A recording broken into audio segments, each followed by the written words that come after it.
ਪਰਦੀਆਂ ਖਬਰਾਂ ਦੇਖ ਰਹੇ ਸਾਰੇ ਦਰਸ਼ਕਾਂ ਨੂੰ ਮੇਰੇ ਹਰਪ੍ਰੀਤ ਵੱਲੋਂ ਪਿਆਰ ਭਰੀ ਸਤਿ ਸ੍ਰੀ ਅਕਾਲ। ਅੱਜ ਮੇਰਾ ਸਾਥ ਦੇਣ ਜਾ ਰਹੇ ਨੇ ਟੋਰਾਂਟੋ ਤੋਂ ਹਰਪ੍ਰੀਤ ਜੀ ਅਤੇ ਸੰਦੀਪ ਜੀ। ਹਰਪ੍ਰੀਤ ਜੀ, ਸੰਦੀਪ ਜੀ, ਤੁਹਾਡੇ ਦੋਵਾਂ ਦਾ ਸ਼ੋਅ ਵਿੱਚ ਸਵਾਗਤ ਹੈ ਜੀ। ਬਹੁਤ ਬਹੁਤ ਧੰਨਵਾਦ। ਬਹੁਤ ਬਹੁਤ ਧੰਨਵਾਦ ਜੀ। ਨਾਲ ਹੀ ਸਾਡੇ ਨਾਲ ਇੰਡੀਆ ਤੋਂ ਜੁੜ ਰਹੇ ਨੇ ਦਿਲਰਾਜ ਜੀ ਅਤੇ ਸਬਦੀਸ਼ ਜੀ। ਦਿਲਰਾਜ ਜੀ, ਸਬਦੀਸ਼ ਜੀ, ਤੁਹਾਡੇ ਦੋਵਾਂ ਦਾ ਸ਼ੋਅ ਵਿੱਚ ਸਵਾਗਤ ਹੈ। ਬਹੁਤ ਬਹੁਤ ਧੰਨਵਾਦ ਹਰਪ੍ਰੀਤ ਜੀ। ਅੱਜ ਅਸੀਂ ਜਿਹੜੀ ਪਹਿਲੀ ਡਿਬੇਟ ਪੱਖ ਦੀ ਖਬਰ ਤੇ ਡਿਬੇਟ ਕਰਨ ਜਾ ਰਹੇ ਹਾਂ ਉਹਦਾ ਰਾਬਤਾ ਹੈ ਜਾਂ ਉਸ ਗੱਲਬਾਤ ਬਾਰੇ ਜੇ ਅਸੀਂ ਮੈਂ ਤੁਹਾਨੂੰ ਗੱਲ ਸ਼ੁਰੂ ਕਰਨ ਤੋਂ ਪਹਿਲਾਂ ਉਸ ਨਿਊਜ਼ ਦੇ 3-4 ਪਹਿਲੂ ਨੇ। ਇੱਕ ਪਹਿਲੂ ਜਿਹਦੇ ਨਾਲ ਤੁਸੀਂ ਸਾਰੇ ਹੀ ਜਾਣੂ ਹੋਵੋਗੇ, ਕਾਫੀ ਚਰਚਾ 'ਚ ਪਿਛਲੇ 1 ਸਾਲ ਤੋਂ ਕਾਫੀ ਚਰਚਾ 'ਚ ਉਹ ਨਿਊਜ਼ ਰਹੀ ਸੀ। ਮੈਂ ਗੱਲ ਕਰ ਰਿਹਾ ਪ੍ਰੋਫੈਸਰ ਦਵਿੰਦਰਪਾਲ ਸਿੰਘ ਭੁੱਲਰ ਬਾਰੇ। ਜੇ ਅਸੀਂ ਗੱਲ ਕਰੀਏ ਅੱਜ 21 ਸਾਲ ਬਾਅਦ ਪਟਿਆਲਾ ਪੁਲਿਸ ਨੇ ਚਲਾਨ ਪੇਸ਼ ਕੀਤਾ ਹੈ, ਜਿਸ ਕੇਸ ਵਿੱਚ ਪ੍ਰੋਫੈਸਰ ਸਾਹਿਬ ਜੇਲ੍ਹ ਵਿੱਚ ਸੀ। ਉਮੀਦ ਕੀਤੀ ਜਾ ਰਹੀ ਹੈ ਹੁਣ ਉਮੀਦ ਕੀਤੀ ਜਾ ਰਹੀ ਹੈ ਕਿ ਫਾਈਨਲੀ ਆਫਟਰ ਮੈਨੀ ਈਅਰਸ, ਕਿੰਨੇ ਸਾਲਾਂ ਬਾਅਦ ਜੇਲ੍ਹ 'ਚ ਰਹਿਣ ਤੋਂ ਬਾਅਦ ਸ਼ਾਇਦ ਪ੍ਰੋਫੈਸਰ ਸਾਹਿਬ ਨੂੰ ਪੈਰੋਲ ਮਿਲ ਜੇ। ਜੇ ਪ੍ਰੋਫੈਸਰ ਸਾਹਿਬ ਦੇ ਲਾਇਰ ਦੀ ਗੱਲ ਸੁਣੀਏ ਤੇ ਉਹਨਾਂ ਦਾ ਇਹ ਕਹਿਣਾ ਹੈ ਕਿ ਇਹ ਗੁੱਡ ਨਿਊਜ਼ ਆ, ਇਹ ਵਧੀਆ ਨਿਊਜ਼ ਆ, ਤੇ ਉਮੀਦਾਂ ਇਹੀ ਨੇ ਕਿ ਸ਼ਾਇਦ ਪ੍ਰੋਫੈਸਰ ਸਾਹਿਬ ਹੁਣ ਖੁੱਲੀ ਹਵਾ ਵਿੱਚ ਸਾਹ ਲੈਣ।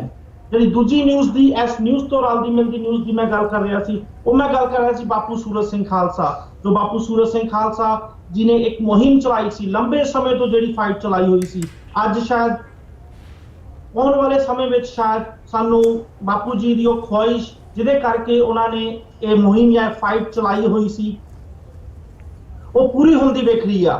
ਤੇ ਬਾਪੂ ਜੀ ਦੇ ਬੇਟੇ ਦਾ ਵੀ ਇਹ ਬਿਆਨ ਆ ਗਿਆ ਹੈ ਕਿ ਜੇ ਪ੍ਰੋਫੈਸਰ ਭੁੱਲਰ ਸਾਹਿਬ ਤੇ ਖਹਿਰਾ ਸਾਹਿਬ ਛੁੱਟ ਜਾਂਦੇ ਨੇ ਤੇ ਬਾਪੂ ਜੀ ਆਪਣਾ ਫਾਸਟ ਤੋੜ ਦੇਣਗੇ। ਇੱਕ ਚੀਜ਼ ਮੈਂ ਹੋਰ ਦੱਸ ਦੇਣਾ ਚਾਹੁੰਦਾ ਕਿ 411 ਦਿਨ ਆਲਰੇਡੀ ਹੋ ਗਏ ਨੇ ਉਹਨਾਂ ਨੂੰ ਇਹ ਫਾਸਟ ਰੱਖੇ ਹੋਏ। ਗੱਲਬਾਤ ਸ਼ੁਰੂ ਕਰਾਂਗੇ ਸੰਦੀਪ ਸਿੰਘ ਜੀ ਤੋਂ। ਸੰਦੀਪ ਸਿੰਘ ਜੀ, ਕੀ ਕਹਿਣਾ ਚਾਹੋਗੇ ਇਸ ਨਿਊਜ਼ ਉੱਤੇ?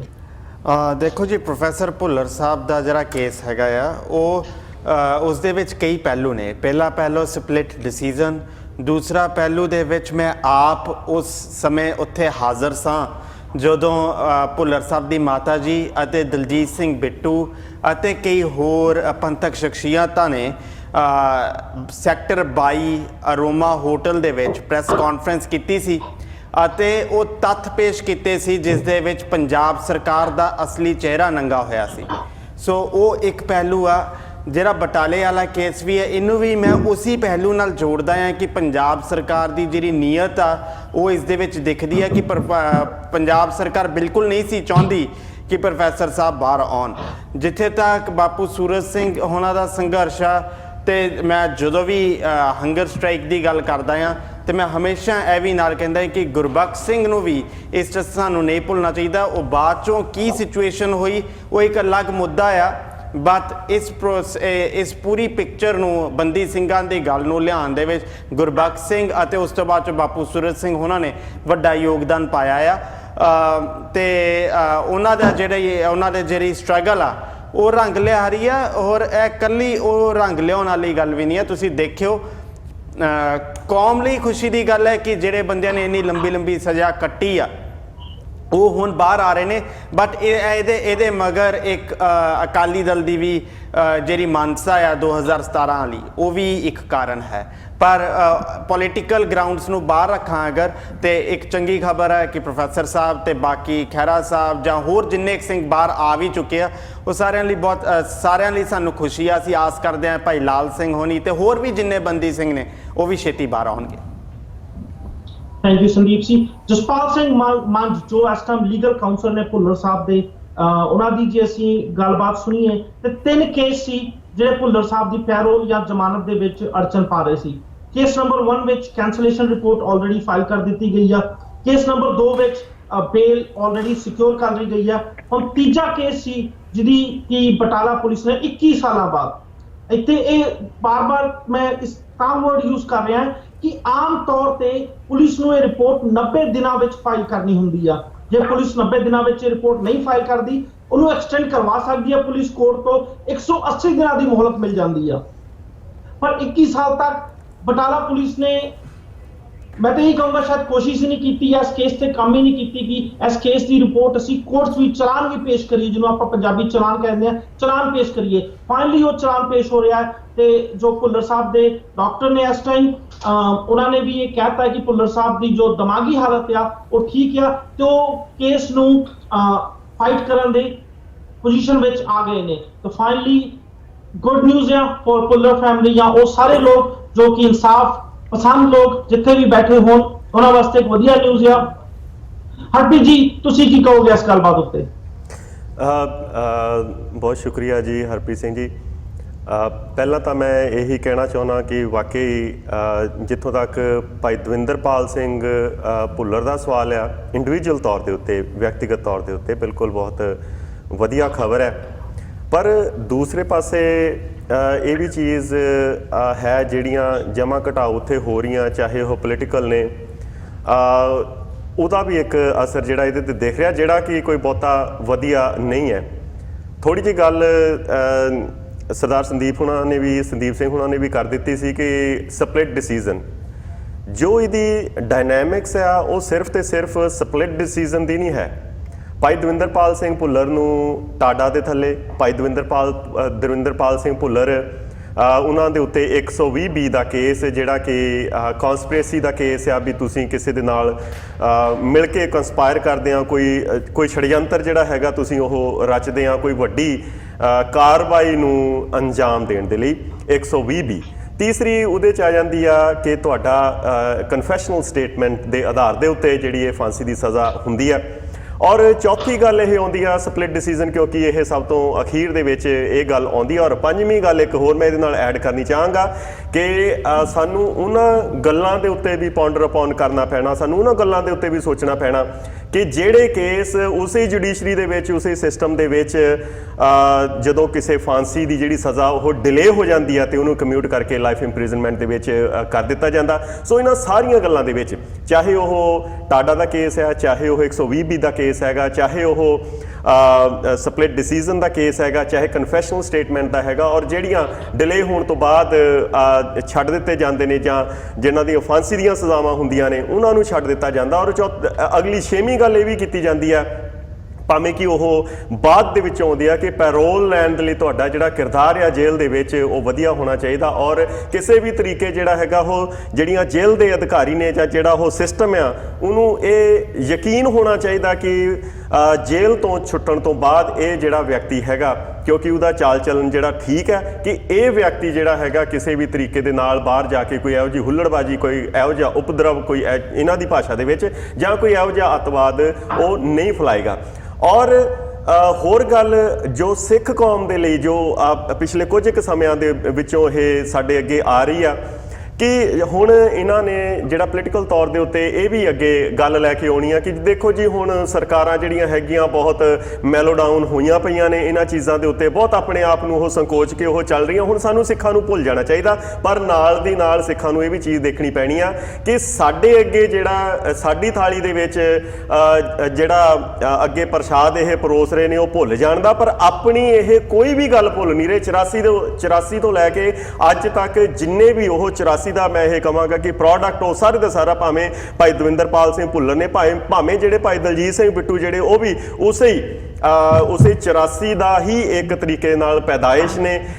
ਪਰ ਔਰ ਜਿਵੇਂ ਜਿਹੜੀ ਮੈਂ ਗੱਲ ਇਹ ਕਰਨੀ ਚਾਹੁੰਦਾ ਸੀ ਭਾਈ ਪਰਮਜੀਤ ਸਿੰਘ ਪੰਮਾ ਹੁਣਾਂ ਦੀ, ਜਿਨ੍ਹਾਂ ਨੂੰ ਇੰਨੇ ਸਾਲਾਂ ਦੇ ਬਾਅਦ 31 ਸਾਲਾਂ ਦੇ ਬਾਅਦ ਇਹਨਾਂ ਨੂੰ ਜਿਹੜੇ ਮੁਲਜ਼ਮ ਨੇ ਉੱਥੋਂ ਦੇ ਇਹਨਾਂ ਦੇ ਆਪਣੇ ਜਿਹੜੇ ਹਿੰਦੂਤਵੀ ਨੇ ਉਹ ਭੁੱਲੇ ਬੈਠੇ ਨੇ, ਪਰ ਇਹਨਾਂ ਨੂੰ 31 ਸਾਲਾਂ ਦੇ ਬਾਅਦ ਵੀ ਭਾਈ ਪਰਮਜੀਤ ਸਿੰਘ ਪੰਮਾ ਵਰਗੇ ਜਿਹੜੇ ਲੋਕ ਨੇ ਉਹ ਅੱਜ ਵੀ ਉੱਥੇ ਦੇ ਸਿਸਟਮ ਦੇ ਵਿੱਚ ਲੋੜੀਂਦੇ ਨੇ, ਤਾਂ ਕਿ ਉਹਨਾਂ ਦੇ ਉੱਤੇ ਕੇਸ ਚਲਾ ਕੇ ਉਹਨਾਂ ਨੂੰ ਯੋਗ ਸਜ਼ਾਵਾਂ ਦਿੱਤੀਆਂ ਜਾ ਸਕਣ। ਔਰ ਉਹ ਕੰਪਲੀਟ ਜਸਟਿਸ ਦੀ ਗੱਲ ਕਰਦੇ ਆ, ਉਹ ਸਿੰਬੋਲਿਕ ਜਸਟਿਸ ਦੀ ਗੱਲ ਜਿਹੜੀ ਆ ਉਹ ਨਹੀਂ ਕਰਦੇ ਜਿੱਦਾਂ ਸਾਡੇ ਲੀਡਰ ਫੂਲਕਾ ਸਾਹਿਬ ਹੁਣੀ ਸਿੰਬੋਲਿਕ ਜਸਟਿਸ ਦੀ ਗੱਲ ਕਰਦੇ ਆ। ਔਰ ਨਾਲ ਦੀ ਨਾਲ ਮੈਂ ਇਸ ਗੱਲ ਦੇ ਉੱਤੇ ਵੀ ਜ਼ਰੂਰ ਜਿਹੜੀ ਸੰਦੀਪ ਸਿੰਘ ਹੁਣਾਂ ਨੇ ਕਹੀ ਆ ਕਿ ਭਾਈ ਗੁਰਬਖਸ਼ ਸਿੰਘ ਨੂੰ ਵੀ ਯਾਦ ਕਰਨਾ ਚਾਹੀਦਾ। ਮੇਰੇ ਹਿਸਾਬ ਦੇ ਨਾਲ ਜਦੋਂ ਤੁਸੀਂ ਨਾਇਕ ਬਣਨਾ ਤੇ ਨਾਇਕ ਉਹੀ ਬਣਦਾ ਜਿਹੜਾ ਕਿਸੇ ਆਬਜੈਕਟਿਵ ਨੂੰ, ਜਿਹੜਾ ਕਿਸੇ ਟਾਰਗੇਟ ਨੂੰ ਅੰਜਾਮ ਤੱਕ ਲੈ ਕੇ ਜਾਂਦਾ। ਔਰ ਉਹ ਤੋਂ ਪਹਿਲਾਂ ਜਿਹੜਾ ਕੋਈ ਵੀ ਭੱਜਦਾ, ਕਿਉਂਕਿ ਸਿੱਖ ਕੌਮ ਨੇ ਕਿਸੇ ਨੂੰ ਵੀ ਇਹੋ ਜਿਹਾ ਲਿਖਤੀ ਠੇਕਾ ਨਹੀਂ ਦਿੱਤਾ ਸੀਗਾ ਕਿ ਤੁਸੀਂ ਸਾਡਾ ਕੰਮ ਕਰੋ। ਹਰ ਇੱਕ ਬੰਦੇ ਦਾ, ਜੇ ਮੈਂ ਬੋਲਦਾ ਤੇ ਮੈਂ ਕੋਈ ਆਸਾਨ ਨਹੀਂ ਕਰ ਰਿਹਾ, ਜਿਹਨੇ ਵੀ ਕੋਈ ਵੀ ਬੀੜਾ ਚੱਕਿਆ ਸਿੱਖ ਕੌਮ ਦੀ ਜਾਂ ਕਿਸੇ ਵੀ ਆਪਣੀ ਕੌਮ ਦੀ ਜਿਹੜੀ ਰਿਹਾਈ ਦਾ, ਆਜ਼ਾਦੀ ਦਾ ਜਾਂ ਕਿਸੇ ਵੀ ਸੰਘਰਸ਼ ਦਾ, ਜੇਕਰ ਉਸ ਸੰਘਰਸ਼ ਨੂੰ ਮੁਕਾਮ ਤੱਕ ਨਹੀਂ ਪਹੁੰਚਾਉਂਦਾ ਤੇ ਫਿਰ ਕਿਸੇ ਵੀ ਤਰੀਕੇ ਦੇ ਨਾਲ ਅਸੀਂ ਉਹਨੂੰ ਨਾਇਕ ਜਿਹੜਾ ਹੈਗਾ ਆਪਣਾ ਨਹੀਂ ਮੰਨ ਸਕਦੇ। ਹਾਂ, ਇਹ ਜ਼ਰੂਰ ਉਹਨੂੰ ਅਸੀਂ ਇੱਕ ਤਰੀਕੇ ਨਾਲ ਸ਼ਾਬਾਸ਼ ਦੇ ਸਕਦੇ ਹਾਂ ਕਿ ਇੱਕ ਬਾਲ ਜਿਹੜੀ ਸੀਗੀ ਉਹ ਉਹਨੇ ਰੋੜ ਦਿੱਤੀ। ਸੋ ਅਲਟੀਮੇਟਲੀ ਮੈਂ ਇਹ ਜ਼ਰੂਰ ਚਾਹਾਂਗਾ ਕਿ ਭਾਈ ਦਵਿੰਦਰਪਾਲ ਸਿੰਘ ਭੁੱਲਰ ਦੇ ਕੇਸ ਦੇ ਉੱਤੇ ਨਜ਼ਰਸਾਨੀ ਜਿਹੜੀ ਹੈਗੀ ਆ ਵੱਖਰੇ ਵੱਖਰੇ ਐਂਗਲਸ ਤੋਂ ਜ਼ਰੂਰ ਕੀਤੀ ਜਾਵੇ। ਔਰ ਜਿਹੜੀ ਜ਼ਿੰਦਗੀ ਭਾਈ ਦਵਿੰਦਰਪਾਲ ਸਿੰਘ ਭੁੱਲਰ ਨੇ ਨਾਜਾਇਜ਼ ਤੌਰ ਦੇ ਉੱਤੇ ਉਸ ਸਿਸਟਮ ਦੇ ਵੱਲੋਂ ਜੇਲ੍ਹ ਦੇ ਵਿੱਚ ਬਿਤਾਉਣ ਦੇ ਉੱਤੇ ਉਹਨਾਂ ਨੂੰ ਮਜਬੂਰ ਕੀਤਾ, ਸਾਨੂੰ ਉਹ ਗੱਲ ਬਿਲਕੁਲ ਵੀ ਭੁੱਲਣੀ ਨਹੀਂ ਚਾਹੀਦੀ। ਹਾਂ, ਇਹ ਗੱਲ ਮੁਬਾਰਕ ਹੈ। ਮੈਂ ਵੀ ਭਾਈ ਦਵਿੰਦਰਪਾਲ ਸਿੰਘ ਭੁੱਲਰ ਨੂੰ ਔਰ ਉਹਨਾਂ ਦੇ ਪਰਿਵਾਰ ਨੂੰ ਜਿਹੜਾ ਇਸ ਖੁਸ਼ੀ ਦੇ ਮੌਕੇ ਦੇ ਉੱਤੇ ਮੁਬਾਰਕਬਾਦ ਜ਼ਰੂਰ ਦੇਵਾਂਗਾ। Thank you Harpreet ji. ਇੱਥੇ ਮੈਂ ਦਰਸ਼ਕਾਂ ਨੂੰ ਇਹ ਵੀ ਦੱਸਦਾ ਕਿ professor Bhullar the section 307 34 of IPC, 345 of ਟਾਡਾ ਤੇ 45 ਐਕਸਪਲੋਸਿਵ ਐਕਟ ਵਿੱਚ ਇਸ ਟਾਈਮ ਜੇਲ੍ਹ ਵਿੱਚ ਨੇ। ਤਾਂ ਰਾਜ ਜੀ ਐਂਡ ਸਬਦੀਸ਼ ਜੀ, ਮੈਂ ਤੁਹਾਨੂੰ ਵੀ ਚਾਹਾਂਗਾ ਤੁਸੀਂ ਆਪਣੇ ਓਪਨਿੰਗ ਕਮੈਂਟ ਜ਼ਰੂਰ ਪੂਰੇ ਕਰੋ।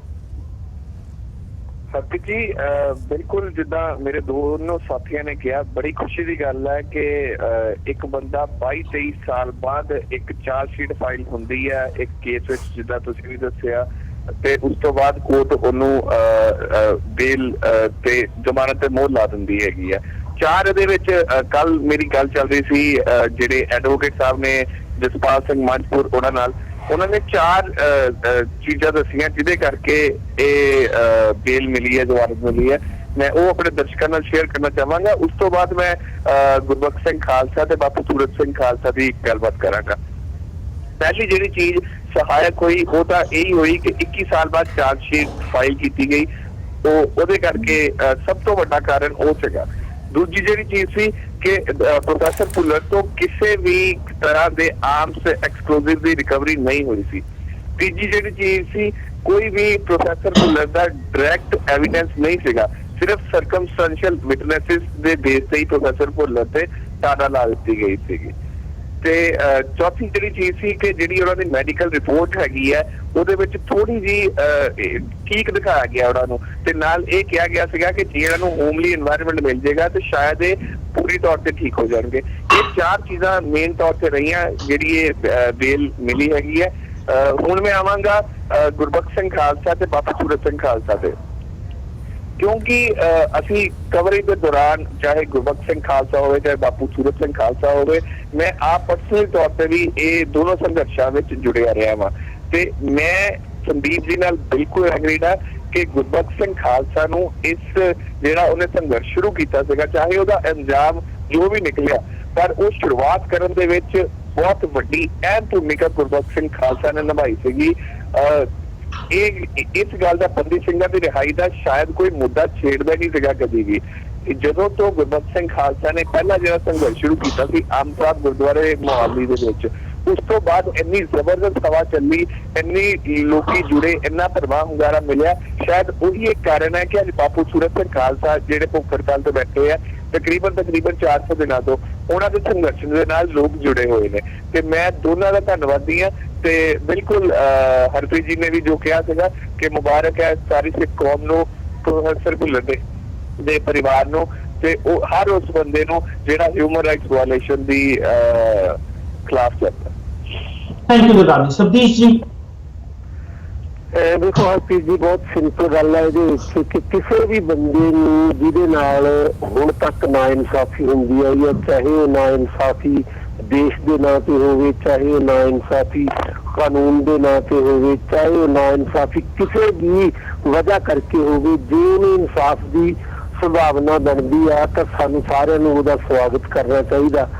ਤੇ ਇਸ ਗੱਲ ਦਾ ਜ਼ਰੂਰ ਜਦੋਂ ਅਸੀਂ ਗੱਲਬਾਤ ਸ਼ੁਰੂ ਕਰਦੇ ਖਿਆਲ ਰੱਖਿਆ ਜਾਣਾ ਚਾਹੀਦਾ ਕਿ ਅਸੀਂ ਬੇਸਿਕਲੀ ਆਮ ਬੰਦੇ ਦੇ ਇਨਸਾਫ ਲਈ ਇੰਟਰਸਟਡ ਹਾਂ।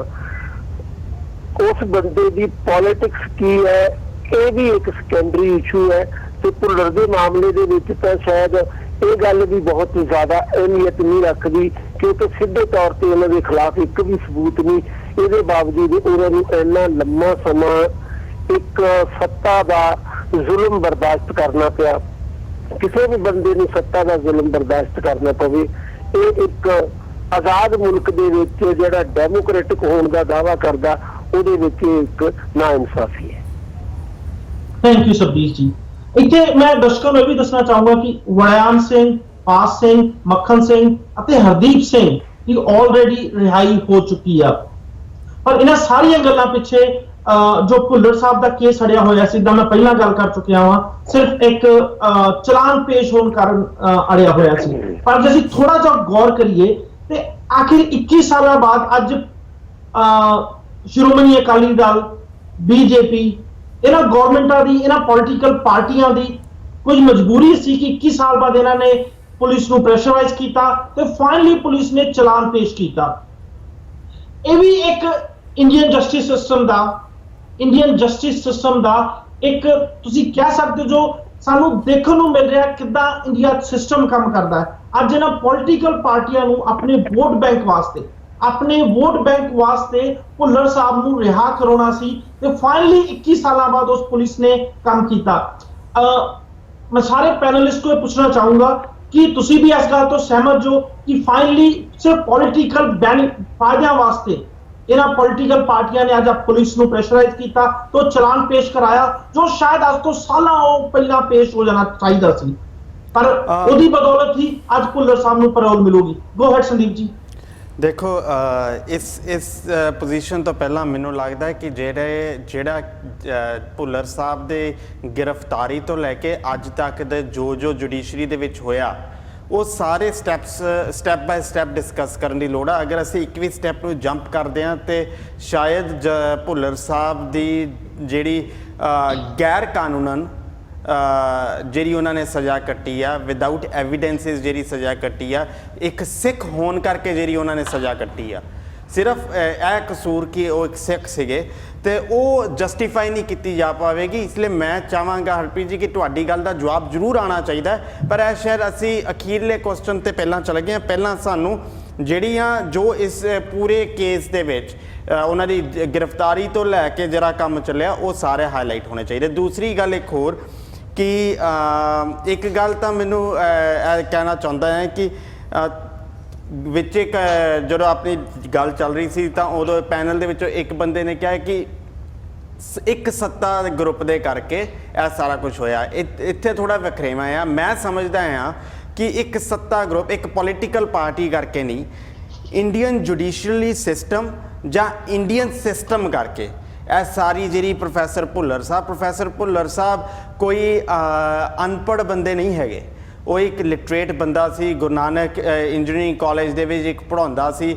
ਉਹ ਇੱਕ ਹਿਊਮਨ ਰਾਈਟਸ ਦੇ ਹੱਕ ਦੇ ਵਿੱਚ ਆਵਾਜ਼ ਦੇਣ ਵਾਲਾ ਸੀ। ਜਿਹੜੇ ਉਹਨਾਂ ਦੇ ਸਟੂਡੈਂਟ ਜਾਂ ਜਿਨ੍ਹਾਂ ਨਾਲ ਉੱਠਦੇ ਬਹਿੰਦੇ ਸੀ, ਉਹਨਾਂ ਦੀਆਂ ਜਦੋਂ ਉਹ ਬੰਦੇ ਅਲੋਪ ਹੋਣੇ ਸ਼ੁਰੂ ਹੋਏ ਤਾਂ ਉਸ ਬੰਦੇ ਨੇ ਹਾ ਦਾ ਨਾਰਾ ਮਾਰਿਆ, ਔਰ ਇਹੀ ਇੱਕ ਉਹਦਾ ਕਸੂਰ ਸੀ ਕਿ ਉਹਨੇ ਹਾ ਦਾ ਨਾਰਾ ਮਾਰਿਆ, ਜਿਹਦੇ ਕਰਕੇ ਇਹ ਸਾਰੀ ਜਿਹੜੀ ਖੇਡ ਆ, ਜਿਹੜੀ ਅੱਜ ਤੱਕ ਦੀ ਖੇਡ ਆ, ਜਿਹਦੇ ਕਰਕੇ ਉਸ ਬੰਦੇ ਦੀ ਜਵਾਨੀ ਜੇਲ੍ਹਾਂ 'ਚ ਕੱਢਣੀ ਪਈ। ਉਸ ਬੰਦੇ ਨੂੰ ਆਪਣੀ ਫੈਮਿਲੀ ਨਾਲ ਟਾਈਮ ਨਹੀਂ ਸਪੈਂਡ ਕਰਨਾ ਦਾ ਮੌਕਾ ਮਿਲਿਆ। ਉਹਦੇ ਫਾਦਰ ਸਾਹਿਬ ਨੂੰ ਮਾਰ ਦਿੱਤਾ ਗਿਆ, ਉਹਦੇ ਫੁੱਫੜ ਨੂੰ ਮਾਰ ਦਿੱਤਾ ਗਿਆ ਤੇ ਉਹਦੀ ਲਾਈਫ ਨੂੰ ਬਰਬਾਦ ਕਰਕੇ ਰੱਖ ਦਿੱਤਾ ਗਿਆ। ਦੂਸਰੀ ਗੱਲ ਇਹ ਸੀਗੀ ਕਿ ਜਦੋਂ ਭਾਵੇਂ ਕਿ ਸ਼ਾਇਦ ਅੱਜ ਦਾ ਮੁੱਦਾ ਨਹੀਂ ਹੈ, ਪਰ ਮੈਨੂੰ ਲੱਗਦਾ ਹੈ ਕਿ ਜਦੋਂ ਵੀ ਆਪਾਂ ਕੋਈ ਗੱਲ ਕਰਦੇ ਹਾਂ, ਦਿਲਰਾਜ ਜੀ ਹੋਣਾ ਨੇ ਸ਼ਾਇਦ ਇਹ ਗੱਲ ਕਹੀ ਸੀਗੀ ਕਿ ਗੁਰਬਖਸ਼ ਸਿੰਘ ਹੋਣਾ ਨੇ ਇਸ ਮੂਵਮੈਂਟ ਨੂੰ ਸ਼ੁਰੂ ਕੀਤਾ। ਇੱਥੇ ਥੋੜ੍ਹਾ ਜਿਹਾ ਮੈਂ ਡਿਫਰ ਕਰਦਾ ਹਾਂ।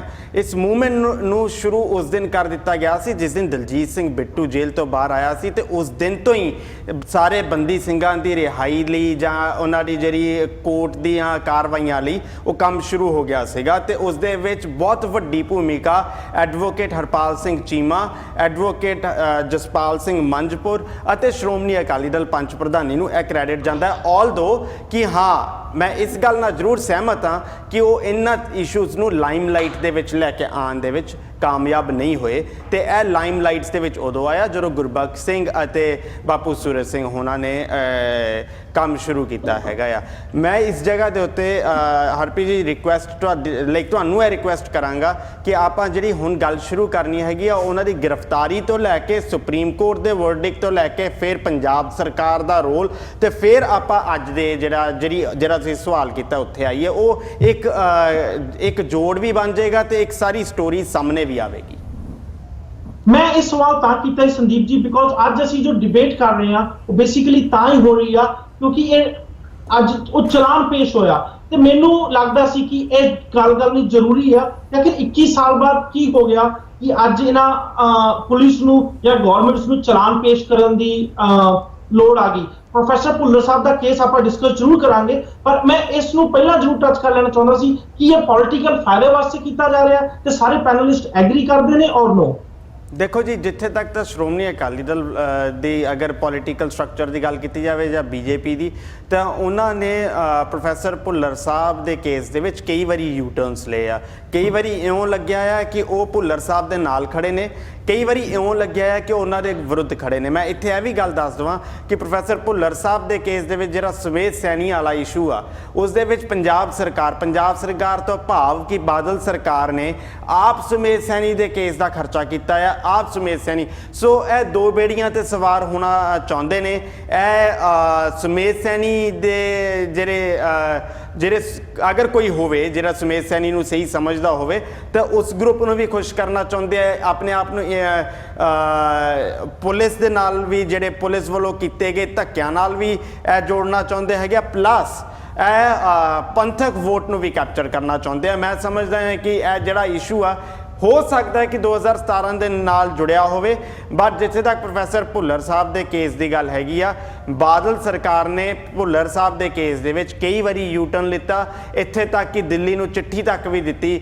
ਕਿ ਇਹ ਬੰਦਾ ਬੜਾ ਖਤਰਨਾਕ ਹੈ, ਇਹਨੂੰ ਕਿਸੇ ਵੀ ਕੀਮਤ ਤੇ ਰਿਹਾ ਨਾ ਕੀਤਾ ਜਾਵੇ। ਇਹ ਜਿਹੜੀ ਚਿੱਠੀ ਹੈਗੀ ਆ ਇਹਦੀਆਂ ਕਾਪੀਜ਼ ਮੌਜੂਦ ਨੇ ਤੇ ਇਸ ਇਸ਼ੂ ਨੂੰ ਭੁੱਲਰ ਸਾਹਿਬ ਦੀ ਮਾਤਾ ਜੀ ਤੇ ਦਲਜੀਤ ਸਿੰਘ ਬਿੱਟੂ ਹੋਣਾ ਨੇ ਆਪ ਪ੍ਰੈਸ ਕਾਨਫਰੰਸ ਕਰਕੇ ਉਹ ਜਿਹੜੀ ਚਿੱਠੀ ਦੀ ਕਾਪੀ ਸੀਗੀ ਮੀਡੀਆ ਦੇ ਸਾਹਮਣੇ ਰੱਖੀ ਸੀਗੀ। ਐਨੀ ਕੋਈ ਵੀ ਪੈਨਲਿਸਟ ਜੇ ਮੇਰੇ ਪਹਿਲੇ ਕੁਐਸਚਨ ਤੇ ਕਮੈਂਟ ਕਰਨਾ ਚਾਹੇ। ਹਾਂਜੀ, ਇਹਦੇ ਵਿੱਚ ਕੋਈ ਦੋ ਰਾਏ ਨਹੀਂ ਹੈਗੀ ਕਿ ਇਹ ਸਾਰੀ ਪੋਲੀਟੀਕਲ ਗੇਮ ਹੈਗੀ ਹੈ। ਹੁਣ ਪੋਲੀਟੀਕਲ ਆਕਾਵਾਂ ਦਾ ਪ੍ਰੈਸ਼ਰ ਪਿਆ ਵਾ ਤੇ ਸ਼ਾਇਦ ਚਾਰਜ ਸ਼ੀਟ ਫਾਈਲ ਹੋਈ ਹੈ। ਜੇ 2017 ਇਲੈਕਸ਼ਨ ਨਾ ਹੁੰਦੀਆਂ ਤੇ ਮੈਂ ਸਮਝਦਾ ਜਿਹੜੀ ਸਰਕਾਰ ਹੈ ਅਕਾਲੀ ਭਾਜਪਾ, ਉਹਦਾ ਇੰਨਾ ਬੁਰਾ ਹਾਲ ਨਾ ਹੁੰਦਾ। ਜਦੋਂ ਤੋਂ ਗੁਰੂ ਗ੍ਰੰਥ ਸਾਹਿਬ ਜੀ ਦੀ ਬੇਅਦਬੀ ਸ਼ੁਰੂ ਹੋਈ ਸੀ ਉਸ ਤੋਂ ਬਾਅਦ ਜੇ ਆਪਾਂ ਅੱਜ ਦੀ ਗੱਲ ਕਰੀਏ, ਇਹਦੇ ਵਿੱਚ ਜਦੋਂ ਸਰਬੱਤ ਖਾਲਸਾ ਹੈ ਉਸ ਤੋਂ ਬਾਅਦ ਕਈ ਪੋਲੀਟੀਕਲ ਜਿਹੜੇ ਪ੍ਰਿਜ਼ਨਰ ਸੀਗੇ ਉਹਨਾਂ ਨੂੰ ਰਿਲੀਜ਼ ਕੀਤਾ ਗਿਆ। ਇਹ ਸਿਰਫ ਤੇ ਸਿਰਫ ਆਪਣੀ ਇੱਕ ਛਵੀ ਸੁਧਾਰਨ ਕਰਕੇ ਹੀ ਸ਼੍ਰੋਮਣੀ ਅਕਾਲੀ ਦਲ ਕਰਦੀ ਪਈ ਹੈ। ਤੇ ਮੈਂ ਸਮਝਦਾ ਜੇ ਉਹ ਪ੍ਰੋਫੈਸਰ ਭੁੱਲਰ ਨੂੰ ਵੀ ਰਿਲੀਜ਼ ਕਰਨ ਵਿੱਚ ਕਾਮਯਾਬ ਹੋ ਜਾਂਦੇ ਨੇ ਤੇ ਕੁਝ ਹੱਦ ਤੱਕ ਉਹ ਆਪਣੀ ਛਵੀ ਸੁਧਾਰ ਵੀ ਜਾਣਗੇ 2017 ਇਲੈਕਸ਼ਨ ਤੋਂ ਪਹਿਲੇ। ਮੈਂ ਇਹਨੂੰ ਬਿਲਕੁਲ ਪੋਲੀਟੀਕਲ ਮੋਟੀਵੇਟਿਡ ਹੀ ਮੰਨਦਾ। ਇੱਕ ਕਾਲਰ ਜੁੜ ਚੁੱਕੇ ਨੇ ਸਾਡੇ ਨਾਲ, ਮੈਂ ਇੱਥੇ ਕਾਲ ਲੈਣਾ ਚਾਹੂੰਗਾ। ਹਾਂਜੀ ਸਰ, ਆਪਣਾ ਨਾਮ ਦੱਸੋਗੇ ਸਰ? ਸ਼ੇਰ ਸਿੰਘ ਬੋਲਦਾ ਹਾਂ ਫਰੀਆਣਾ ਤੋਂ। ਹਾਂਜੀ ਸ਼ੇਰ ਸਿੰਘ ਜੀ, ਕੀ ਕਹਿਣਾ ਚਾਹੋਗੇ? ਬੜਾ ਪ੍ਰੋਗਰਾਮ ਭਾਈ ਉਹ ਹੀ ਚੱਲ ਰਿਹਾ ਹੈਗਾ। Thank you sir. ਥੋੜੀ ਜਿਹੀ ਹਿੰਮਤ ਕਰੋ ਇਕੱਠੇ ਹੋ ਕੇ, ਕਿਉਂਕਿ ਸਾਰੀਆਂ ਗੱਲਾਂ ਦੇ ਨਿਕਲਣ ਖਾਤਰ ਸਾਨੂੰ ਬਾਹਰੋਂ ਹੀ ਹੱਲਾ ਮਾਰਨਾ ਪੈਣਾ ਭਾਜੀ।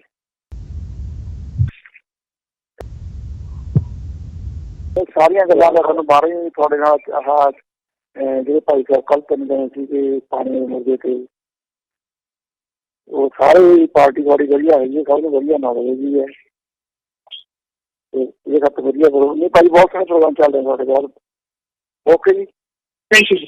ਥੋੜਾ ਜਿਹਾ ਮੈਂ ਕੇਸ ਬਾਰੇ ਜ਼ਰੂਰ ਨਿਗਾਹ ਮਾਰਨੀ ਚਾਹੂੰਗਾ। ਜੇ ਭੁੱਲਰ ਸਾਹਿਬ ਦੀ ਕਨਵਿਕਸ਼ਨ ਦੀ ਗੱਲ ਕਰੀਏ ਤੇ 3 ਜੱਜ ਦਾ ਪੈਨਲ ਸੀ, ਜਿਹਦੇ ਵਿੱਚੋਂ ਇੱਕ ਜੱਜ ਨੇ ਭੁੱਲਰ ਸਾਹਿਬ ਨੂੰ ਦੋਸ਼ੀ ਨਹੀਂ ਮੰਨਿਆ ਸੀ। ਉਸ ਤੋਂ ਬਾਅਦ ਜੇ ਗੱਲ ਕਰੀਏ ਭੁੱਲਰ ਸਾਹਿਬ ਨੂੰ ਕਾਉਂਸਲਰ ਪ੍ਰੋਵਾਈਡ ਨਹੀਂ ਕੀਤਾ ਗਿਆ ਸੀ, ਲਾਇਰ ਪ੍ਰੋਵਾਈਡ ਨਹੀਂ ਕੀਤਾ ਗਿਆ ਸੀ, ਜੋ ਕਿ ਵਾਇਓਲੇਸ਼ਨ ਆ ਇੰਟਰਨੈਸ਼ਨਲ ਲਾਅ ICCPR ਦੀ।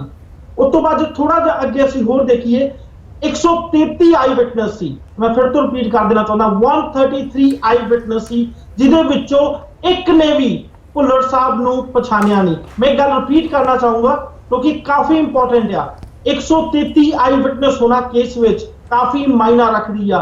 ਯੂਜ਼ਲੀ ਕੇਸ ਵਿੱਚ 2 ਜਾਂ 3 ਆਈ ਵਿਟਨੈਸ ਹੁੰਦੇ ਆ। ਇੱਕ ਆਈ ਵਿਟਨੈਸ ਹੋਵੇ ਕੇਸ ਵਿੱਚ ਤੇ ਆਦਮੀ ਨੂੰ ਕੋਰਟ ਵਿੱਚ ਬੜੇ ਆਰਾਮ ਨਾਲ ਸਜ਼ਾ ਮਿਲ ਜਾਂਦੀ ਹੈ।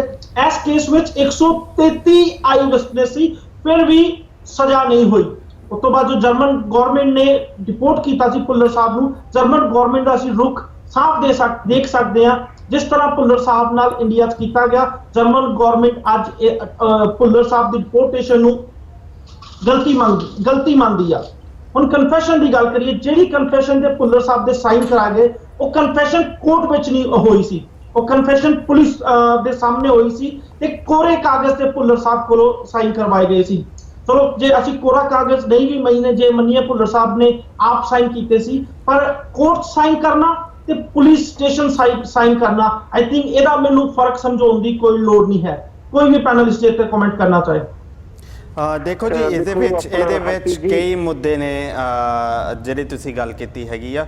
ਇਸ ਦੇ ਵਿੱਚ ਸਭ ਤੋਂ ਪਹਿਲਾ ਮੁੱਦਾ ਜਿਹੜਾ ਮੈਨੂੰ ਲੱਗਦਾ ਆ, ਇਸ ਦੇ ਵਿੱਚ ਆਉਂਦਾ ਹੈਗਾ ਕਿ ਜਦੋਂ ਪ੍ਰੋਫੈਸਰ ਭੁੱਲਰ ਸਾਹਿਬ ਦੇ ਕੇਸ ਦੀ ਗੱਲ ਆਉਂਦੀ ਹੈ, ਅਗਰ ਪ੍ਰੋਫੈਸਰ ਭੁੱਲਰ ਸਾਹਿਬ ਨੂੰ ਦੇਖਿਆ ਜਾਵੇ ਉਸ ਕੇਸ ਦੇ ਵਿੱਚ, ਤਾਂ ਇਹ ਸਮਝਿਆ ਜਾਂਦਾ ਆ ਜਾਂ ਕਹਿ ਲਓ ਕਿ ਇਹ ਕਿਹਾ ਗਿਆ ਆ ਕਿ ਇਹਨਾਂ ਨੇ ਕੌਨਸਪੀਰੇਸੀ ਕੀਤੀ ਸੀਗੀ। ਇਸ ਕੇਸ ਦੇ ਵਿੱਚ ਭੱਪ ਸਾਹਿਬ ਜਾਂ ਲੋਹਾਰੀਆ ਸਾਹਿਬ, ਉਹ ਜਿਹੜੇ ਬੰਦੇ ਸੀਗੇ, ਉਹਨਾਂ ਨੂੰ ਇਹਨਾਂ ਕੇਸਾਂ ਤੋਂ ਬਾਹਰ ਕੱਢ ਦਿੱਤਾ ਗਿਆ ਸੀਗਾ।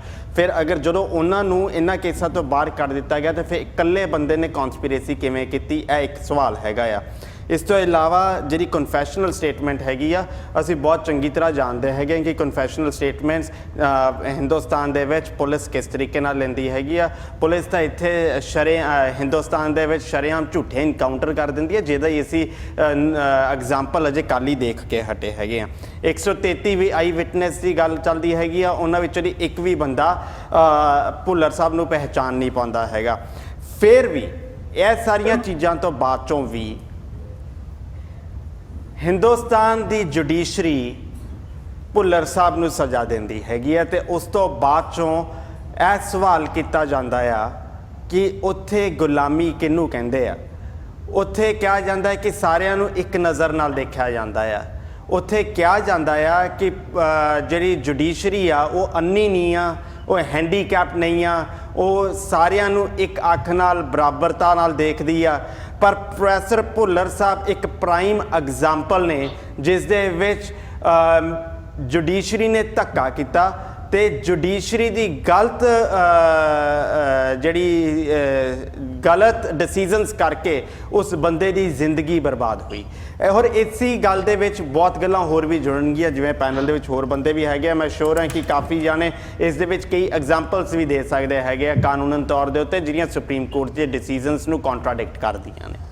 ਜੀ ਹਰਪ੍ਰੀਤ ਜੀ, ਇਸੇ ਗੱਲ ਨੂੰ ਅੱਗੇ ਤੋਰਦਿਆਂ ਹੁਣ ਮੇਰਾ ਖਿਆਲ ਕੁਝ ਕਹਿਣਾ ਚਾਹੁੰਦੇ ਨੇ ਵੀਰ ਜੀ ਸਾਡੇ। ਹਰਪ੍ਰੀਤ ਜੀ ਦੇਖੋ, ਮੈਂ ਇੱਕ ਗੱਲ ਛੋਟੀ ਜੀ ਤੁਹਾਡੇ ਨਾਲ ਸਾਂਝੀ ਕਰਨੀ ਚਾਹੁੰਦਾ, ਜਿੱਥੋਂ ਸਵਾਲ ਛੱਡਿਆ ਗਿਆ ਸੀ ਕਿ ਪੋਲੀਟੀਕਲੀ ਮੋਟੀਵੇਟਡ ਤੇ ਪੋਲੀਟੀਕਲ ਲੋਕੀ ਫਾਇਦਾ ਲੈਂਦੇ ਨੇ। ਕੇਸ ਕੋਈ ਵੀ ਹੋਵੇ, ਪੋਲੀਟੀਕਲ ਲੋਕ ਉਹਦੇ ਚ ਕੀ ਕਰਦੇ ਨੇ ਇਹ ਆਪਣੇ ਆਪ ਚ ਬਹੁਤ ਕਲੀਅਰ ਹੈ, ਕਿਉਂਕਿ ਸਾਡੇ ਦੇਸ਼ ਦੀ ਪੋਲੀਟਿਕਸ ਨਿਆਂ ਤੇ ਇਨਸਾਫ ਤੇ ਨਹੀਂ ਖੜਦੀ। ਸਾਡੇ ਦੇਸ਼ ਦੀ ਪੋਲੀਟਿਕਸ ਆਪਣੇ ਪੋਲੀਟੀਕਲ ਇੰਟਰਸਟ ਦੇ ਉੱਤੇ ਚੱਲਦੀ ਹੈ। ਪਰ ਅਸੀਂ ਜਦੋਂ ਇਸ ਕੇਸ ਦੀ ਗੱਲ ਕਰਦੇ ਹਾਂ ਤਾਂ ਸਾਨੂੰ ਇਸ ਗੱਲ ਬਾਰੇ ਬਹੁਤ ਹੀ ਸੁਚੇਤ ਹੋਣ ਦੀ ਜ਼ਰੂਰਤ ਹੈ ਕਿ ਕੋਈ ਬੰਦਾ ਪੋਲੀਟੀਕਲੀ ਫਾਇਦਾ ਕਿਸ ਨਾਅਰੇ ਦੇ ਹੇਠ ਲੈਂਦਾ। ਉਸ ਨਾਅਰੇ ਨਾਲੋਂ ਵੀ ਵੱਡੀ ਚੀਜ਼ ਸਾਡੇ ਸਾਹਮਣੇ ਇਹ ਹੈ ਕਿ ਇਸ ਦੇਸ਼ ਦੇ ਵਿੱਚ ਆਮ ਬੰਦੇ ਨੂੰ ਇਨਸਾਫ ਨਹੀਂ ਮਿਲਦਾ। ਬੇਸ਼ੱਕ ਅਦਾਲਤਾਂ ਜਿਹੜੀਆਂ ਨੇ ਉਹਨਾਂ ਨੂੰ ਤੁਸੀਂ ਇਹ ਨਹੀਂ ਕਹਿ ਸਕਦੇ ਕਿ ਉਹ 100% ਨਿਰਪੱਖ ਜਾਂ ਪ੍ਰਭਾਵਹੀਨ ਜਾਂ ਸਮਾਜ ਦੇ ਉੱਤੇ ਪੈ ਰਹੇ ਵਰਤਾਰੇ ਦਾ ਉਹਨਾਂ ਦੇ ਉੱਤੇ ਪ੍ਰਭਾਵ ਨਹੀਂ ਪੈਂਦਾ। ਸਾਰਾ ਕੁਝ ਸ਼ਾਮਲ ਰਹਿੰਦਾ।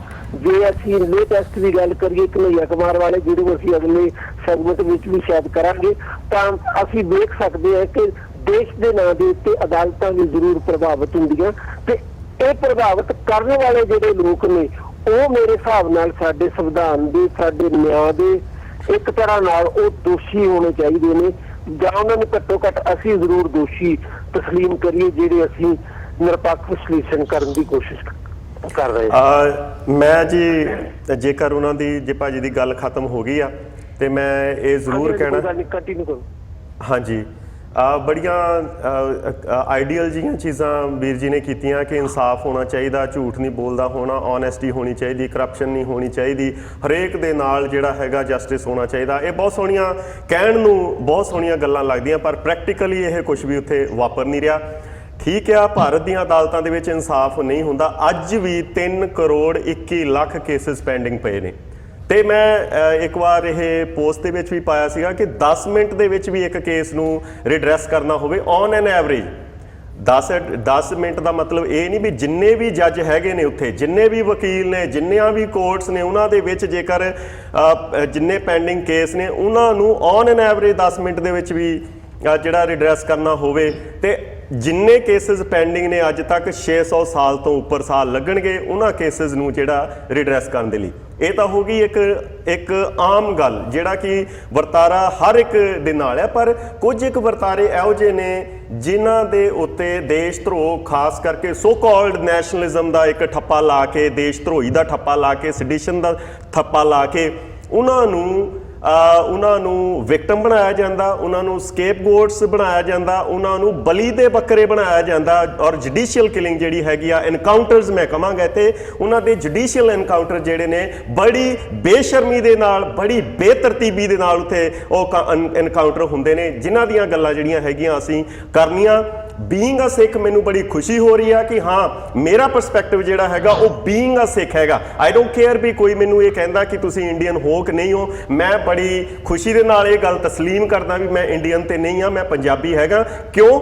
ਇਸ ਜਿਹੜਾ ਇੰਨਾ ਡ੍ਰਿਫਟ ਹੋਇਆ, ਇੰਨਾ ਜਿਹੜਾ ਡਾਈਵਰਟ ਹੋਈ ਆ ਇੱਕ ਸੋਚ ਵੀ ਹਾਂ ਕਿਸੇ ਟਾਈਮ ਉਹ ਜਿਹੀਆਂ ਸੋਚਾਂ, ਮੈਂ ਵੀ ਇਹ ਕਹਿੰਦਾ ਹੁੰਦਾ ਹੈ ਕਿ ਦੇਸ਼ ਦੇ ਲਈ ਲੜਨਾ ਕਿਸੇ ਦਿਨ, ਹਾਂ ਮਰਨਾ ਚਾਹੀਦਾ ਦੇਸ਼ ਦੇ ਲਈ, ਪਰ ਕੀ ਕਾਰਨ ਹੋਏ ਨੇ ਕਿ ਉਸ ਦੇਸ਼ ਦੇ ਵਿੱਚੋਂ ਅੱਜ ਇੰਨੀ ਬੇਜ਼ਾਰੀ ਹੋਈ ਆ ਸਿੱਖਾਂ ਨੂੰ। ਉਹ ਸਿੱਖ ਜਿਹੜੇ ਕੁਝ ਮਹਿਸੂਸ, ਮੈਂ ਨਹੀਂ ਕਹਿੰਦਾ ਕਿ ਜਿਹੜੇ ਸਿੱਖ ਜਾਣਦੇ ਨੇ, ਮੈਂ ਇਹ ਜ਼ਰੂਰ ਕਹਿਣਾ ਚਾਹੁੰਦਾ ਕਿ ਜਿਹੜੇ ਸਿੱਖ ਮਹਿਸੂਸ ਕਰਦੇ ਨੇ ਬਾਰ-ਬਾਰ ਜਿਹੜੇ ਸਿੱਖਾਂ ਦੇ ਉੱਤੇ ਇਹ ਚੀਜ਼ਾਂ, ਜਾਂ ਦੂਸਰੀਆਂ ਘੱਟ ਗਿਣਤੀਆਂ ਦੇ ਵਿੱਚ, ਉਹਨਾਂ ਦੇ ਵਿੱਚ ਮੁਸਲਮਾਨ ਵੀ ਨੇ, ਉਹਨਾਂ ਦੇ ਵਿੱਚ ਈਸਾਈ ਵੀ ਨੇ, ਤੇ ਉਹਨਾਂ ਦੇ ਵਿੱਚ ਬੋਡੋਜ਼, ਨਾਗਾਜ਼, ਐਸਮੀ ਔਰ ਈਵਨ ਜਿਹੜੇ ਦਲਿਤ ਵਿਚਾਰੇ ਨੇ ਉਹ ਵੀ ਨੇ, ਉਹਨਾਂ ਦੇ ਉੱਤੇ ਵੀ ਇਹ ਚੀਜ਼ਾਂ, ਉਹਨਾਂ ਦੀ ਸੋਚ ਨੂੰ, ਉਹਨਾਂ ਦੀ ਜਿਹੜੀ ਸੋਸ਼ਲ ਸਟੇਟਸ ਆ ਉਹਨੂੰ ਲੈ ਕੇ ਜਿਹੜੀ ਇਨਸਾਫ ਦੀ ਸੋ ਕਾਲਡ ਦੇਵੀ ਹੈਗੀ ਆ, ਉਹ ਵੀ ਉਹਨਾਂ ਨੂੰ ਅੱਖਾਂ ਤੋਂ ਪੱਟੀ ਚੱਕ ਕੇ ਦੇਖ ਲੈਂਦੀ ਹੈ ਕਿ ਕਿਹੜੀ ਕਮਿਊਨਿਟੀ ਦੇ ਨਾਲ ਇਹ ਸੰਬੰਧਿਤ ਹੈ, ਤੇ ਉਹਦੇ ਨਾਲ ਉਸੇ ਤਰੀਕੇ ਨਾਲ ਇਨਸਾਫ ਕਰਨਾ।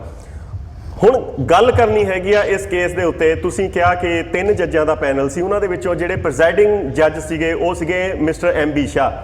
ਹੁਣ ਮਿਸਟਰ MB ਸ਼ਾਹ ਇਸ ਕੇਸ ਦੇ ਵਿੱਚ, ਕਿਉਂਕਿ ਤੁਸੀਂ ਗੱਲਾਂ ਕੀਤੀਆਂ ਨੇ ਟਾਡਾ ਦੇ ਥੱਲੇ, ਉਹਨਾਂ ਦੇ ਉੱਤੇ 120B ਦਾ ਕੇਸ ਚੱਲਦਾ, ਉਹਨਾਂ ਦਾ ਕਨਫੈਸ਼ਨਲ ਸਟੇਟਮੈਂਟ ਹੁੰਦੀ ਆ, ਉਹਨਾਂ ਤੋਂ ਬਾਅਦ ਉਹਨਾਂ ਦੇ ਸਪਲਿਟ ਡਿਸੀਜਨ ਹੁੰਦਾ, ਔਰ ਉਸ ਤੋਂ ਬਾਅਦ ਜਿਹੜੀ ਡਿਲੇ ਹੁੰਦੀ ਆ ਫਾਂਸੀ ਦੇ ਵਿੱਚ, ਉਹ ਕਿਸ ਤਰੀਕੇ ਦੇ ਨਾਲ, ਕਿਹੜੇ ਕੇਸਾਂ ਦੇ ਵਿੱਚ ਕਿਸੇ ਦੇ ਨਾਲ ਇਨਸਾਫ ਹੋਰ ਤਰੀਕੇ ਦੇ ਨਾਲ ਹੋਇਆ, ਕਿਸੇ ਦੇ ਨਾਲ ਇਨਸਾਫ ਹੋਰ ਤਰੀਕੇ ਦੇ ਨਾਲ ਹੋਇਆ। ਭਾਈ ਦਵਿੰਦਰਪਾਲ ਸਿੰਘ ਭੁੱਲਰ ਦੇ ਨਾਲ ਇਨਸਾਫ ਜਿਹੜਾ ਹੋਰ ਤਰੀਕੇ ਨਾਲ ਹੋਇਆ, ਉਹ ਗੱਲ ਜਿਹੜੀ ਆ ਮੈਂ ਜ਼ਰੂਰ ਸਾਂਝੀ ਕਰਨੀ ਚਾਹਾਂਗਾ। ਮਿਸਟਰ MB ਸ਼ਾਹ ਇਹ ਕਹਿੰਦੇ ਨੇ ਆਪਣੀ ਵਰਡਿਕਟ ਦੇ ਵਿੱਚ ਕਿ ਭਾਈ ਦਵਿੰਦਰਪਾਲ ਸਿੰਘ ਭੁੱਲਰ, ਕਿਉਂਕਿ ਪਹਿਲਾਂ ਵੀ ਇਹ ਗੱਲ ਹੋ ਚੁੱਕੀ ਹੈ ਕਿ 133 ਗਵਾਹ ਜਿਹੜਾ ਆ ਉਹ ਮੁੱਕਰਦਾ, ਕਿ ਉਸ ਟਾਈਮ ਦੇ ਉੱਤੇ ਅਸੀਂ ਇਹ ਨਹੀਂ ਕਹਿ ਸਕਦੇ ਕਿ ਕਿਸੇ ਦਾ ਪ੍ਰੈਸ਼ਰ ਸੀਗਾ ਉਹਨਾਂ ਵਿਟਨੈਸਸ ਦੇ ਉੱਤੇ। ਕਿਉਂਕਿ ਉਦੋਂ ਖਾੜਕੂ ਲਹਿਰ ਜਿਹੜੀ ਸੀਗੀ ਸਾਰੀ ਖਤਮ ਹੋ ਚੁੱਕੀ ਸੀ। 1995 ਦੇ ਵਿੱਚ ਜਦੋਂ ਭਾਈ ਦਵਿੰਦਰਪਾਲ ਸਿੰਘ ਭੁੱਲਰ ਨੂੰ ਐਕਸਟ੍ਰਾਡਾਈਟ ਕੀਤਾ ਜਾਂਦਾ ਜਰਮਨੀ ਤੋਂ, ਔਰ ਇਹ ਕਹਿ ਕੇ ਕਿ ਇਹਨਾਂ ਨੂੰ ਫਾਂਸੀ ਦੀ ਸਜ਼ਾ ਨਹੀਂ ਦਿੱਤੀ ਜਾਏਗੀ, ਪਰ ਫਿਰ ਵੀ ਇਹ ਫਾਂਸੀ ਦੀ ਸਜ਼ਾ ਦਿੱਤੀ ਜਾਂਦੀ ਆ, ਔਰ ਇਹ ਪਰ ਇੱਕ ਵੱਖਰਾ ਟੌਪਿਕ ਆ। ਮਿਸਟਰ MB ਸ਼ਾਹ ਜਿਹੜੇ ਨੇ ਉਹ ਕਹਿੰਦੇ ਨੇ ਕਿ ਟਾਡਾ ਕੀ ਆ, terrorist activities disruptive prevention act ਆ, ਉਹ TADA ਟਾਡਾ ਐਕਟ ਆ। ਉਹਦੇ ਵਿੱਚ ਇਹ ਆ ਕਿ ਕੋਈ ਵੀ ਵਿਅਕਤੀ ਕੋਈ ਇਹੋ ਜਿਹੀ ਕਾਰਵਾਈ ਕਰਦਾ ਜਿਹਦੇ ਨਾਲ ਅੱਤਵਾਦ ਜਾਂ ਜਿਹਦੇ ਨਾਲ ਟੈਰਰ ਪੈਦਾ ਹੁੰਦਾ, ਆਤੰਕ ਪੈਦਾ ਹੁੰਦਾ ਲੋਕਾਂ ਦੀ ਸਾਈਕੀ ਦੇ ਵਿੱਚ, ਤੇ ਉਹਨੂੰ ਜਿਹੜੀ ਉਹ ਕਾਰਵਾਈ ਕਰਦਾ, ਉਹਨੂੰ ਇਹਨਾਂ ਕੇਸਾਂ ਦੇ ਥੱਲੇ ਜਿਹੜਾ ਹੈਗਾ ਆ ਉਹ ਟ੍ਰਾਇਲ ਕੀਤਾ ਜਾਏਗਾ।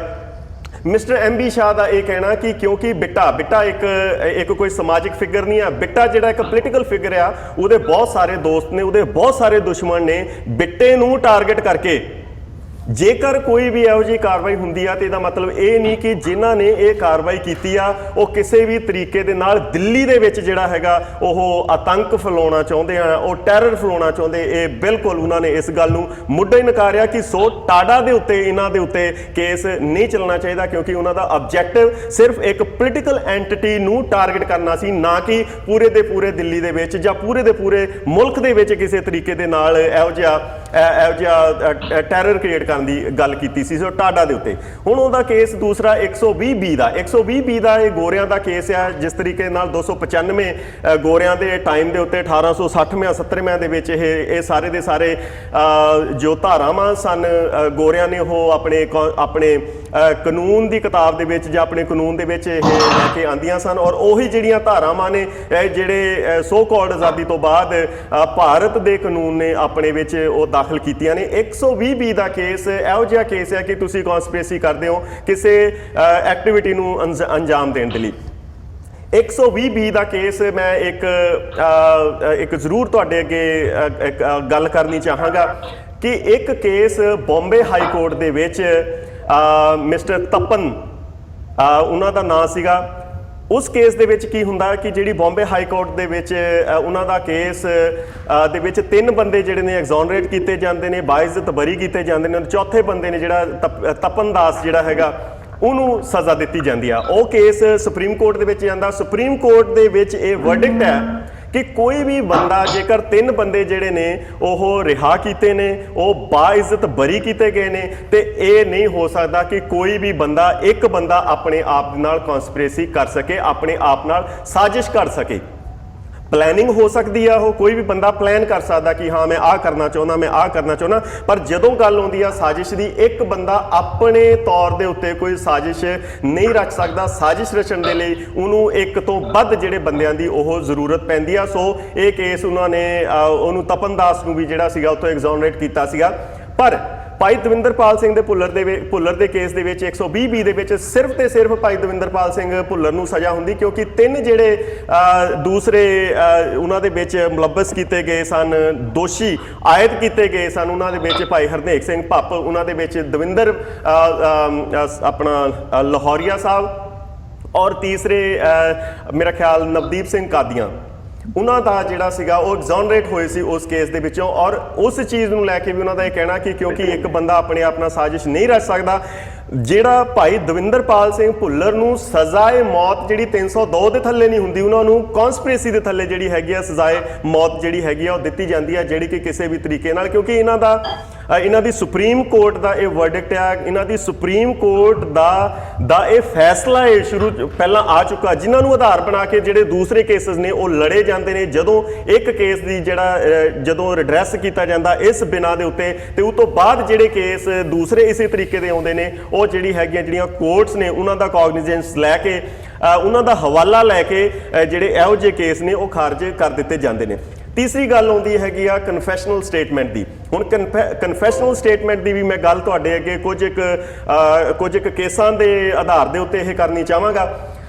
ਭਾਈ ਦਵਿੰਦਰਪਾਲ ਸਿੰਘ ਭੁੱਲਰ ਉਹਨਾਂ ਦੀ ਕੋਈ CD ਤਿਆਰ ਨਹੀਂ ਕੀਤੀ ਜਾਂਦੀ। ਭਾਈ ਦਵਿੰਦਰਪਾਲ ਸਿੰਘ ਭੁੱਲਰ ਦੀ ਕਿਸੇ ਵੀ ਸਟੇਟਮੈਂਟ ਦਾ ਕੋਈ TV ਦੇ ਵਿੱਚ, ਕੋਈ ਵੀਡੀਓ ਦੇ ਵਿੱਚ, ਜਿਸ ਤਰੀਕੇ ਨਾਲ ਉਹਨਾਂ ਨੇ ਅਫਜ਼ਲ ਗੁਰੂ ਦਾ ਇੱਕ ਵੀਡੀਓ ਬਣਾਇਆ ਸੀ ਕਿ ਜਿਹਦੇ ਵਿੱਚ ਅਫਜ਼ਲ ਗੁਰੂ ਜਿਹੜਾ ਹੈਗਾ ਆਪਣੇ ਬਹੁਤ ਸਾਰੇ ਜਿਹੜੇ ਉਹਨਾਂ ਤੇ ਦੋਸ਼ ਲਾਏ ਜਾਂਦੇ ਸੀ, ਉਹਨਾਂ ਨੇ ਆਪਣੇ ਦੋਸ਼ ਕਬੂਲੇ, ਔਰ ਇਹੀ ਦੋਸ਼ ਜਿਹੜੇ ਸਰਬਜੀਤ ਸਿੰਘ ਨੂੰ ਅਸੀਂ ਕਹਿੰਦੇ ਆ ਜਿਹੜੇ ਭਾਰਤ ਦੇ ਲੋਕ ਸਨ, ਉਹ ਜਦੋਂ ਉਹਦੇ ਪਿੱਛੇ ਉਹ ਕਹਿੰਦੇ ਨੇ ਕਿ ਇਹ ਜੀ ਬੇਗੁਨਾਹ ਸੀਗਾ, ਇਹਨੂੰ ਫੜ ਲਿਆ ਗਿਆ, ਇਦਾਂ ਕੀਤਾ ਉਦਾਂ ਕੀਤਾ, ਔਰ ਇਹੋ ਜੀ ਕਨਫੈਸ਼ਨਲ ਸਟੇਟਮੈਂਟ ਪਾਕਿਸਤਾਨ ਦੀ ਪੁਲਿਸ ਦੇ ਕੋਲ ਵੀ ਆ, ਜਿਹਦੇ ਵਿੱਚ ਸਰਬਜੀਤ ਸਿੰਘ ਇਸ ਗੱਲ ਨੂੰ ਮੰਨਦਾ ਕਿ ਹਾਂ ਉਸਨੇ ਜੋ ਕੁਝ ਕੀਤਾ, ਉਹਨੇ ਸਾਰੇ ਦਾ ਸਾਰਾ ਫਲਾਨੀ ਥਾਂ ਬੰਬ ਧਮਾਕੇ ਕੀਤੇ, ਲਾਹੌਰ ਦੇ ਕੋਲ ਉਹਨੇ ਬੰਬ ਧਮਾਕੇ ਕੀਤੇ, ਇਸਲਾਮਾਬਾਦ ਕੋਲ ਉਹਨੇ ਬੰਬ ਧਮਾਕੇ ਕੀਤੇ, ਉਹ ਆਪਣੀ ਵੀਡੀਓ ਦੇ ਵਿੱਚ ਮੰਨਦਾ। ਪਰ ਕਿਉਂਕਿ ਭਾਰਤ ਦੀਆਂ ਅਦਾਲਤਾਂ ਜਿਹੜੀਆਂ ਉਹ ਕਿਸੇ ਦਾ ਤਾਂ ਕਨਫੈਸ਼ਨਲ ਸਟੇਟਮੈਂਟ ਮੰਨਦੀ ਆ, ਕਿਸੇ ਦਾ ਸਟੇਟਮੈਂਟ ਨਹੀਂ ਮੰਨਦੀ। ਫੋਰ ਐਗਜ਼ਾਮਪਲ ਮੈਂ ਹੁਣ ਇੱਕ ਗੱਲ ਕਰਾਂਗਾ ਕਿ ਆਦਿਤਿਆ ਆਨੰਦ ਉਹ ਬੰਦਾ ਜਿਹਨੇ ਸਮਝੌਤਾ ਐਕਸਪ੍ਰੈਸ ਦੇ ਵਿੱਚ ਕਤਲ ਕੀਤੇ ਸਨ, ਔਰ ਸਮਝੌਤਾ ਐਕਸਪ੍ਰੈਸ ਦੇ ਵਿੱਚ ਕਤਲ ਕਰਨ ਦੇ ਲਈ ਉਹਦਾ ਮੋਟਿਵ ਇਹ ਨਹੀਂ ਸੀ, ਕੋਈ ਟਾਰਗੇਟ ਨਹੀਂ ਸੀ ਉਹਦਾ ਮੋਟਿਵ ਸੀਗਾ ਟੈਰਰ ਫੈਲਾਉਣਾ।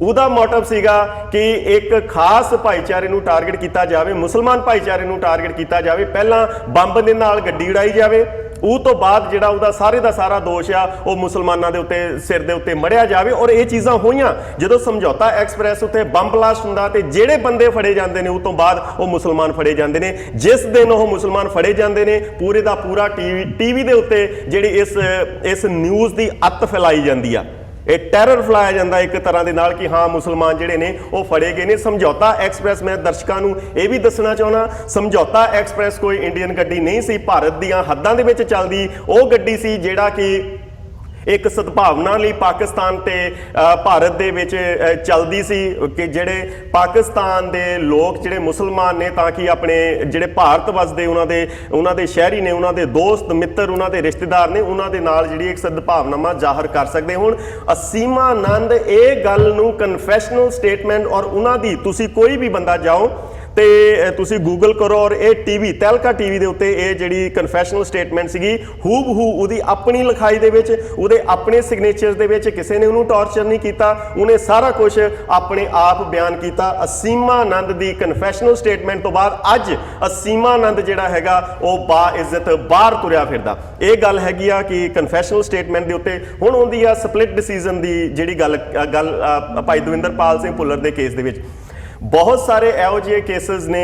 ਮੈਂ ਤੁਹਾਡੇ ਅੱਗੇ ਇੱਕ ਕੇਸ ਸ਼ਰਧਾਨੰਦ ਸਵਾਮੀ, ਉਹ ਵੀ ਸਵਾਮੀ ਸ਼ਰਧਾਨੰਦ, ਔਰ ਜਿਨੇ ਇੱਕ ਸ਼ਕੀਰਾ ਖਲੀਲ ਨਾਂ ਦੀ ਜਿਹੜੀ ਔਰਤ ਸੀ ਜਿਹੜੀ ਕਿ ਭਾਰਤ ਦਾ ਇੱਕ ਅੰਬੈਸਡਰ ਹੁੰਦਾ ਸੀ, IAS ਆਫੀਸਰ ਹੋਵੇ ਭਾਰਤ ਦਾ, ਜਿਹੜਾ ਈਰਾਨ ਦੇ ਵਿੱਚ ਉਹ ਸਫੀਰ ਹੁੰਦੇ ਆ, ਹਾਂ ਈਰਾਨ ਦੇ ਵਿੱਚ ਉਹ ਸਫੀਰ ਰਹਿ ਚੁੱਕਾ, ਅਕਬਰ ਮਿਰਜ਼ਾ ਖਲੀਲ ਉਹਦੀ ਘਰ ਵਾਲੀ ਸੀ। ਪਰ ਸ਼ਰਧਾਨੰਦ ਨੇ ਕਿਸੇ ਤਰੀਕੇ ਨਾਲ, ਔਰ ਉਹ ਜਿਹੜੀ ਸ਼ਕੀਰਾ ਖਲੀਲ ਸੀਗੀ ਉਹ ਨਿਜ਼ਾਮ ਹੈਦਰਾਬਾਦ ਦੀ ਉਹਦੇ ਦੀਵਾਨ ਦੀ ਕੋਈ ਰਿਸ਼ਤੇਦਾਰ ਵੀ ਦੱਸੀ ਜਾਂਦੀ ਹੈ, ਜਾਣੀ ਕਿ ਕਿਸੇ ਬੜੇ ਵੱਡੇ ਘਰਾਣੇ ਦੀ ਸੀ, ਜਿਹਦੇ ਕਰਕੇ ਉਹਦੀ ਬਹੁਤ ਸਾਰੀ ਪ੍ਰਾਪਰਟੀ ਸੀ। ਔਰ ਪ੍ਰਾਪਰਟੀ ਨੂੰ ਹਥਿਆਉਣ ਦੇ ਲਈ ਸਵਾਮੀ ਸ਼ਰਧਾਨੰਦ ਨੇ ਉਹਨੂੰ ਜਿਉਂਦਾ ਜੀ ਜਿਹੜਾ ਧਰਤੀ ਦੇ ਵਿੱਚ ਗੱਡਿਆ ਸੀ ਔਰ ਬਾਅਦ ਚ ਉਹਦੀ ਮੌਤ ਹੋਈ ਸੀ। ਮੌਤ ਹੋਣ ਤੋਂ ਬਾਅਦ ਸ਼ਰਧਾਨੰਦ ਨੂੰ ਜਿਹੜੀ ਸੀਗੀ ਫਾਂਸੀ ਦੀ ਸਜ਼ਾ ਦਿੱਤੀ ਜਾਂਦੀ ਆ। ਪਰ ਜਦੋਂ ਅਗਲੀਆਂ ਕੋਰਟਸ ਦੇ ਵਿੱਚ ਉਹ ਆਪਣੀ ਜਿਹੜੀ ਉਹਦੀ ਮੌਤ ਦੀ ਸਜ਼ਾ